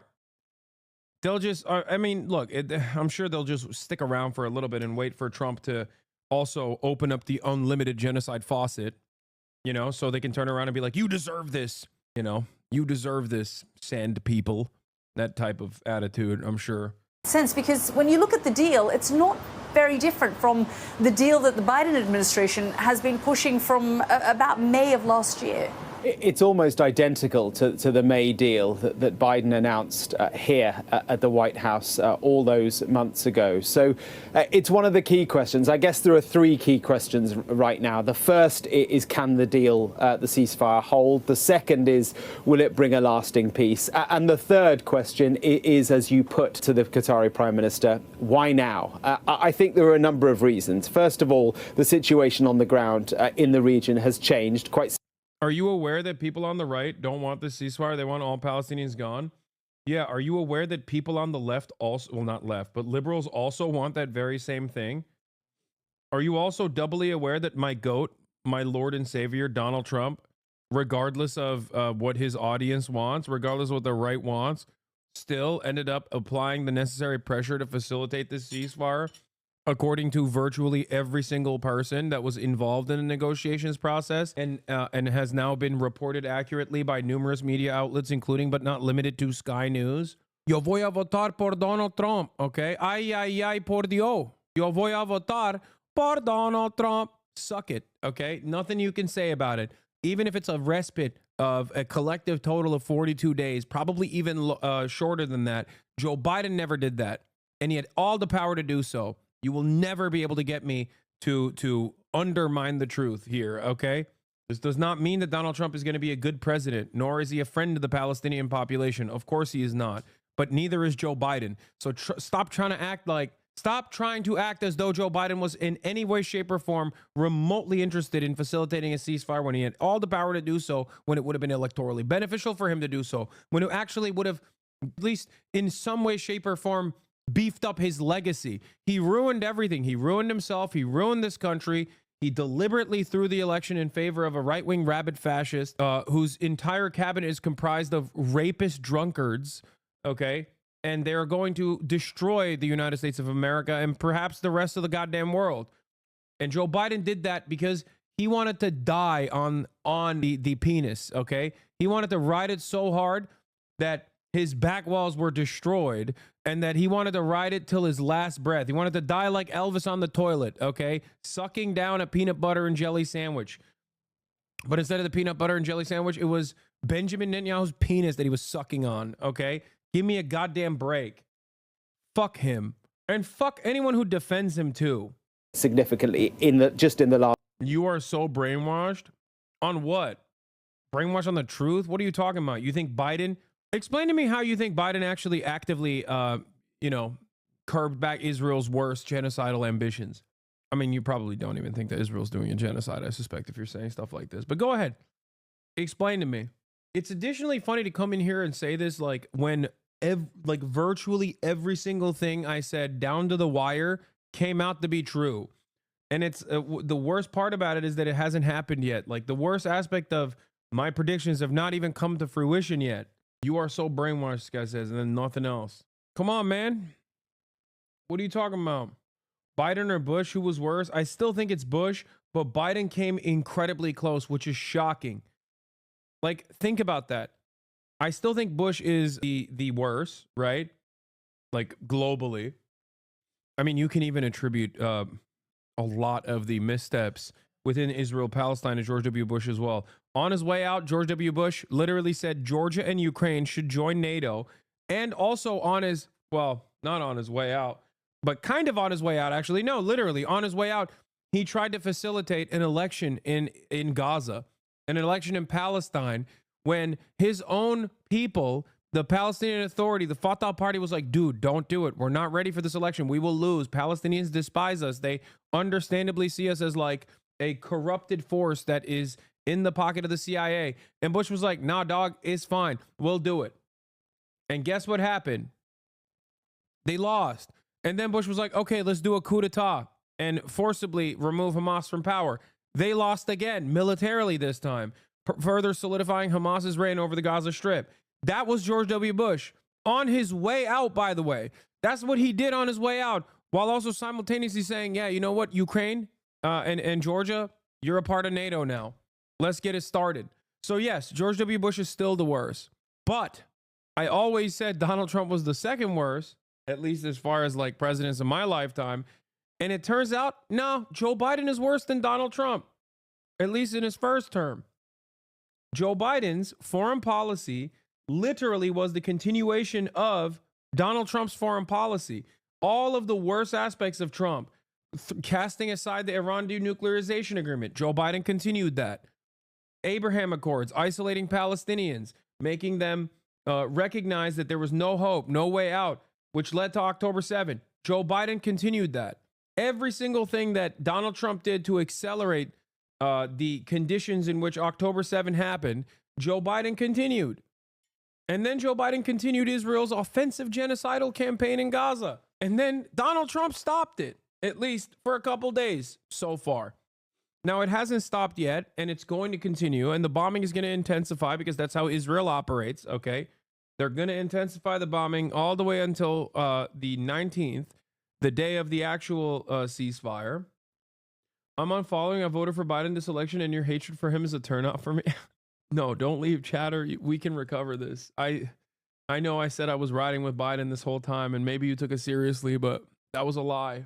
last few months, with Iranian proxies across the region being quite severely degraded, whether it be Hezbollah in Lebanon. The Syrian regime has gone completely. That, of course, was aligned to Iran. And the continued... Oh, my God, what will Ryan Ruth think? Oh, my God, Ryan Ruth was also pro-Palestine. Dude, imagine Donald Trump tells Ukraine that they have to reduce their conscription age, mandatory conscription age, to 18, and offers additional weapons contracts to Ukraine, and simultaneously facilitated a ceasefire in Gaza. That's literally Ryan Ruth's entire world, okay?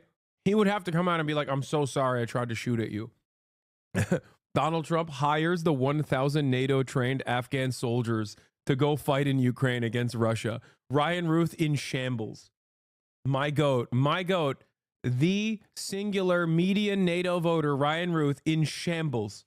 Degrading of Hamas in Gaza. So all of that is a strategic gain and puts Israel in a better position, making it more likely that they would be happy from their part to do a deal.